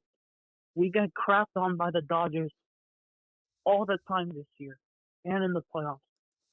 Then they lose to the Yankees. They almost got swept by the Yankees. And I'm like, come on, bro. It's the Yankees. Yeah. But yeah, I'm sick. I'm sick of this team. I've had enough. They're playing like how they used to play when Don Mattingly was in charge. And it sickens me. I just want to throw up 300 pounds. That's how much it sickens me. I hear you, man. And again, like, this just goes to show me again, like, how much you bleed the red, the white, and the blue pinstripes, because this is what you do, man. Like, you love this team so much, and when they're putting up performances like this during the last week, it's not a fun watch. Baseball is one of those sports where obviously you're gonna lose games. Obviously you're gonna win games, and you're gonna go on great stretches. And when and when you have great stretches, you want to turn on that TV every single day, and you're like, oh my gosh, I can't wait to watch this team. And on the flip side, it's the other side of things where you're like, oh my gosh, like they just lost like 2 to the Dodgers, they lost 2 to the Yankees. Like, this is dreadful stuff. Ew. You know? I know. Even the Reading fighting Phils are better than the Phillies. That's the sad part. Their double-A team is better than they are. That's the thing that sucks too. Yeah, I hear you. It's horrible. I pray that the Phillies start locking in and they start winning more, because genuinely, if they lose this series against the Marlins, I'm packing it up. At this point, I might move to Wisconsin and be a Brewers fan over there. I don't care. I'll give the Phillies one more chance. That's crazy. Wow. Oh man, so they gotta lock in order to keep you on, man. They do. They gotta lock on in. Matter of fact, they should sign me. I'll be the best pitcher ever. I have one of the deadliest left hands ever. Just sign me. Yeah, man. Hey, man. We got to keep you on here, man. We got to keep you on. But obviously, the team has to be doing better. The team has to be doing better. Yep. As always, though, I appreciate you for calling on in. Call back tomorrow. I love it. Yep. Sounds good, my friend. JJ. All right, I'll see you tomorrow. Here's a fist bump to you. I gave it to you on the screen. Jason Joseph, and this is Play-by-Play with JJ. Yes, sir. Shout out to my guys, Ref the MVPs.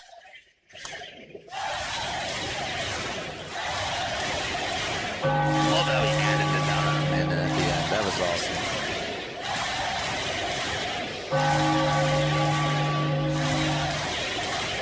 All right, look. Okay, so there's a couple things that I want to chew on, okay, with his points. Because, first of all, they're going to win games. Like, they're going to go back on a winning streak. The season is not over. I know probably some of you guys are thinking from your vibe, it sounds like that the season is over. This is what I need you to understand, okay? We're just coming fresh off of a devastating loss. And context matters, okay? So heading on into the 9th inning, really heading on into the 5th inning, we're all thinking about Zach Wheeler. We're thinking about why did he only go 3 innings? Why was his velocity down? Something did not look right, and we were just thinking about the worst, okay? So you're not really in a good state of mind when that happens, right? Right. So you think about that. You tie that into the Philadelphia Phillies blowing a save after they got the lead, right? They were down 5-2. They put up 4 runs in the 6th inning, and then they add on an extra run in the 8th, and they're up 7-5. And all of a sudden, here comes Duran, who again has not been in a save situation in 16 days. 16 days. He has not been in a save situation, and he blows a save.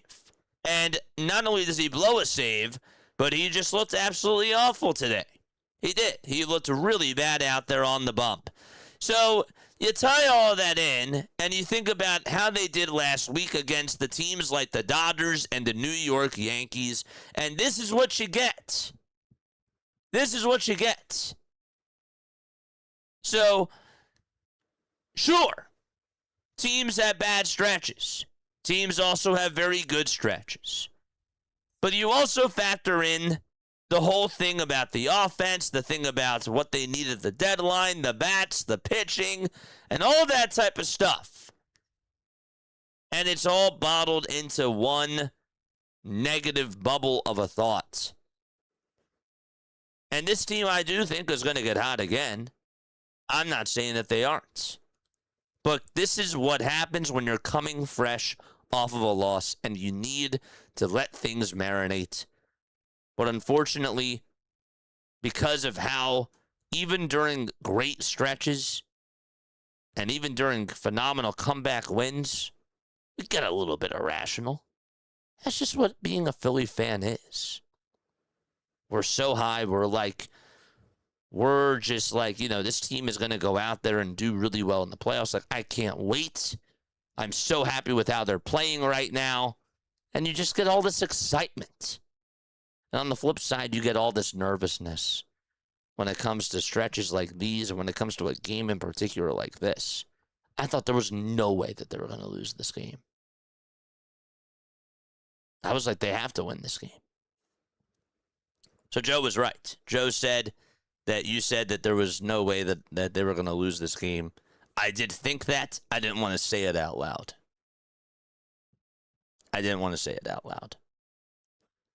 The Phillies are a high-performance sports car that needs an oil change, and Dombrowski, the mechanic, needs to get to work, says Boot.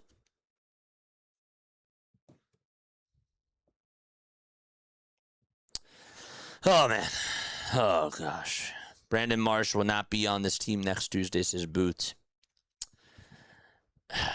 See, Brandon Marsh is allowed to go through a tough stretch, too. I don't know why he's sitting against lefties. I know that he's been really bad, but if Trey Turner's allowed to bat leadoff still, and he is doing really horrendous for like 3 months in a row, and now he's starting to do good, why can't Brandon Marsh get that leash? I don't understand. It's not rocket science to me. The whole thing about Brandon Marsh is that, okay, he gets hot, he gets going, and he is the best player on the team. He was the best player on the team. And now he's struggling against left-handed pitching, and now we have the idea of platooning him. It just doesn't make sense to me. How come he can't get a longer leash? I don't know. We got Galveston, Texas over on the line. Thank you so much for calling on in. I want to hear from you, and I want to hear your overall thoughts about this baseball game, about this baseball team, and Zach Wheeler, of course.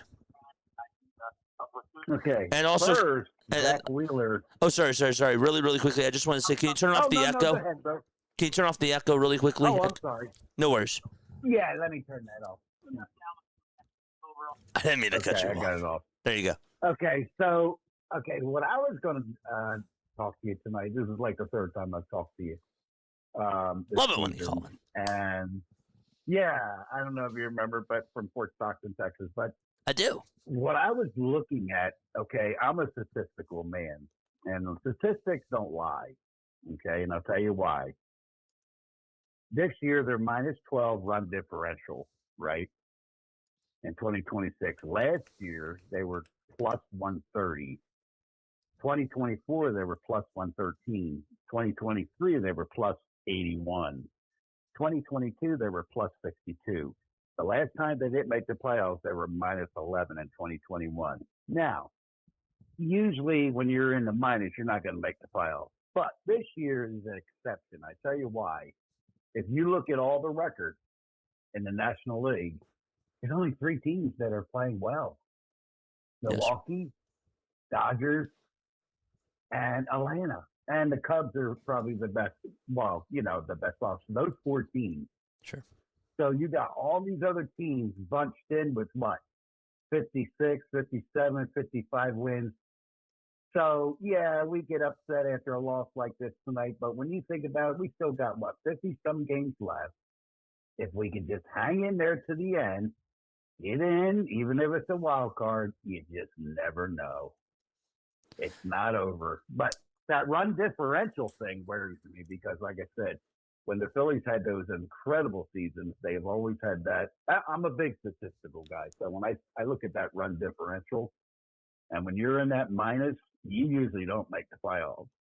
That's but true. They still have time.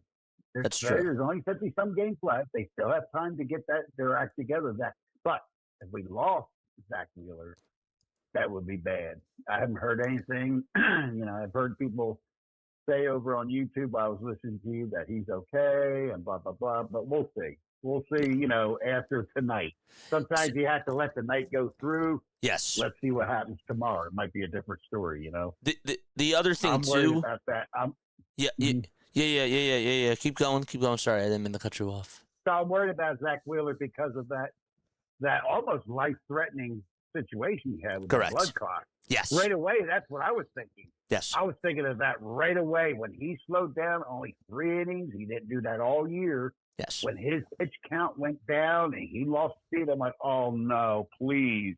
Yeah. Don't let that be the problem. That's what I was thinking, I'm more concerned tonight. I know I didn't like the loss, but I'm more concerned about Zach Wheeler. Me too. Tonight.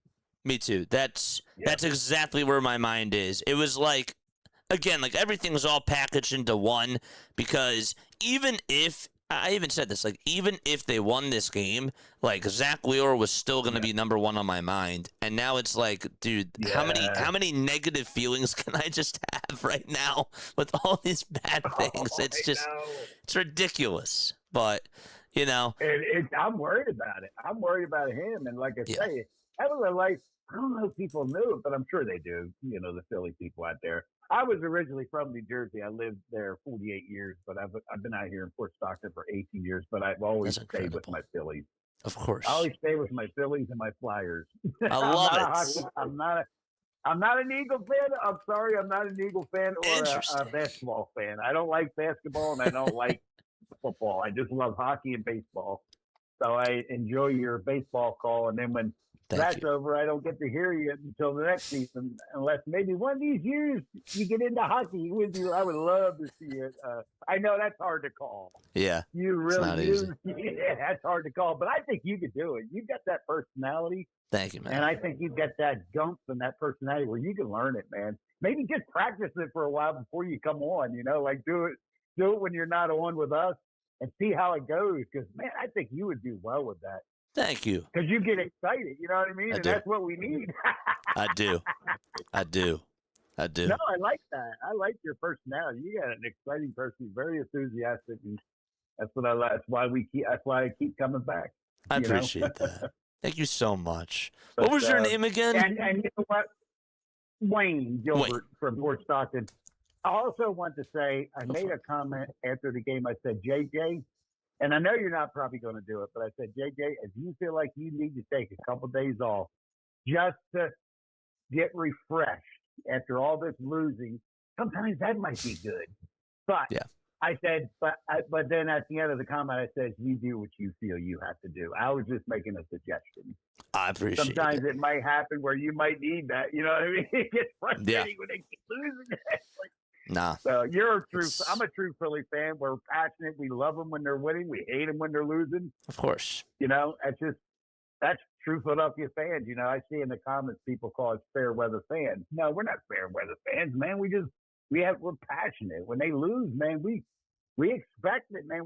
They're paying them millions of dollars. We expect them to live up to that money that we're giving them. You know, that they're getting. You know, that's what makes us great fans, anyway. though. That's what makes us awesome fans. Yeah, I know. And man. people for some reason just don't see that. Like, no one's gonna say this, but like when at the home run derby, I promise you, and I'm not lying when I say this, but not many people are gonna believe this. RB and I, when we went to the home run derby, as soon as Wilson Contreras was up facing Kyle Schwarber, we started those boos. And then you could just hear it throughout the rest of the stadium. Yes. Because they can get catchy, man. When you got about 50 people in one area starting it, they can catch fire and go through the whole stadium. That's right. No, I believe that. Yeah. No, I believe that you started that. When you said we started them. That you're probably not going to believe me, I went, no, I believe you because it can happen where all of a sudden people hear it and then everybody else starts hearing it and then boom, it goes off. That's right. And it makes you feel proud. You were probably like, yeah, look what we started. That's right. That's right. We were just looking at each other. We were like, yes, let's go. I know, right? That was great. All right, Wayne. Well, thank you so much. Going, brother. If you get upset, that's your business, and this is your show, and people don't like it. Oh well, that's the Philly way, you know. That's right. I'm all with you, man. I appreciate you, brother. Wayne. Have a good night, man. God bless you, man. God bless you too. too. Bye. Shout out to Wayne. Shout out to Wayne.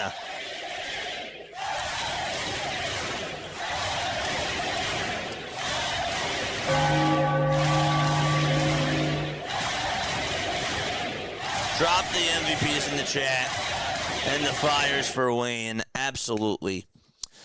Lachlan Marsh said that there's no injury concern about Zach Wheeler, according to him and Don Mattingly. Just one of those games Wheeler said. And see, this is why I take it with a grain of salt, chat, because how many times when you're an Eagles fan, this is what you need to understand. Okay? As an Eagles fan, as a Flyers fan, as a Phillies fan, and as a Sixers fan, especially as a Sixers fan, there have been so many times where injuries happen and like the most bizarre things happen, and you just automatically go to like worst case scenario. Especially with the Sixers, Andrew Bynum gets injured bowling, or like the most bizarre things happen, and they'll say one thing, and in actuality, it turns on into another thing. So that's why I'm like, I need to see this. I need to see this play through. I am hoping that Zach Wheeler is going to make his next outing, and we'll just take it from there. We'll take it from there and see how he does, and we just got to take it one day at a time. But I have this like, the scar. This scar where it's like I've seen this so many times, and I need to see more. I need to see how things unfold over the next couple of days. And that's where my mind is. So they can say those things. At least he didn't say that, that's not good or whatever, but I don't know. 68 pitches and he's done, and his velocity's down. Only reached 95 once. That's concerning. That's concerning. But yeah. Anyhow. They needed to sweep these guys. 2 out of 3 doesn't cut it at this point, says Rodney. I just need them to. I needed them to get back on track, and this was the game where I just did not expect them to lose. I did not expect that they were going to lose this game. And again, if you were to tell me heading on into this game that you lost because Zach Wheeler only went 3 innings and did not have his stuff, and Duran pitched the way that he did in the 9th, that would have called you crazy. Like, what were the actual odds of something like that happening, chat? But yeah, anyhow, I digress. All right, chat. That is gonna wrap it up for me. Okay. I appreciate you guys so much for tuning on in, as always, during these post-game shows. I always love it when you guys call in into the show, too. It does mean a lot to me. No matter if it's a good game or if it's a bad game or if there's a good stretch or a bad stretch, we're always here. We're always here. And Wayne, thank you so much for calling on in. I appreciate you, man. I do. It's always nice to be able to hear good feedback. Especially with with everything, with the shorts and all that sort of stuff. It's always nice to be able to hear some like good feedback for sure. So thank you for that. I appreciate it. Yeah, who should I send you off to? That is the next question. Who do I send you guys off to right now? I don't know. Let's see. Who is live? Let's go to customization. Who else is live at this moment in time? Max Coverage TV is doing the Yankees game. Okay. We haven't done Fitzy in a while. Let's go say hi to Fitzy. Yeah, we'll do that. We'll do Fitzy. Tell Fitzy I said hello. All right? Love you guys. Lila Tove. Have a great rest of your night. And I will catch you all on the next one. Peace out.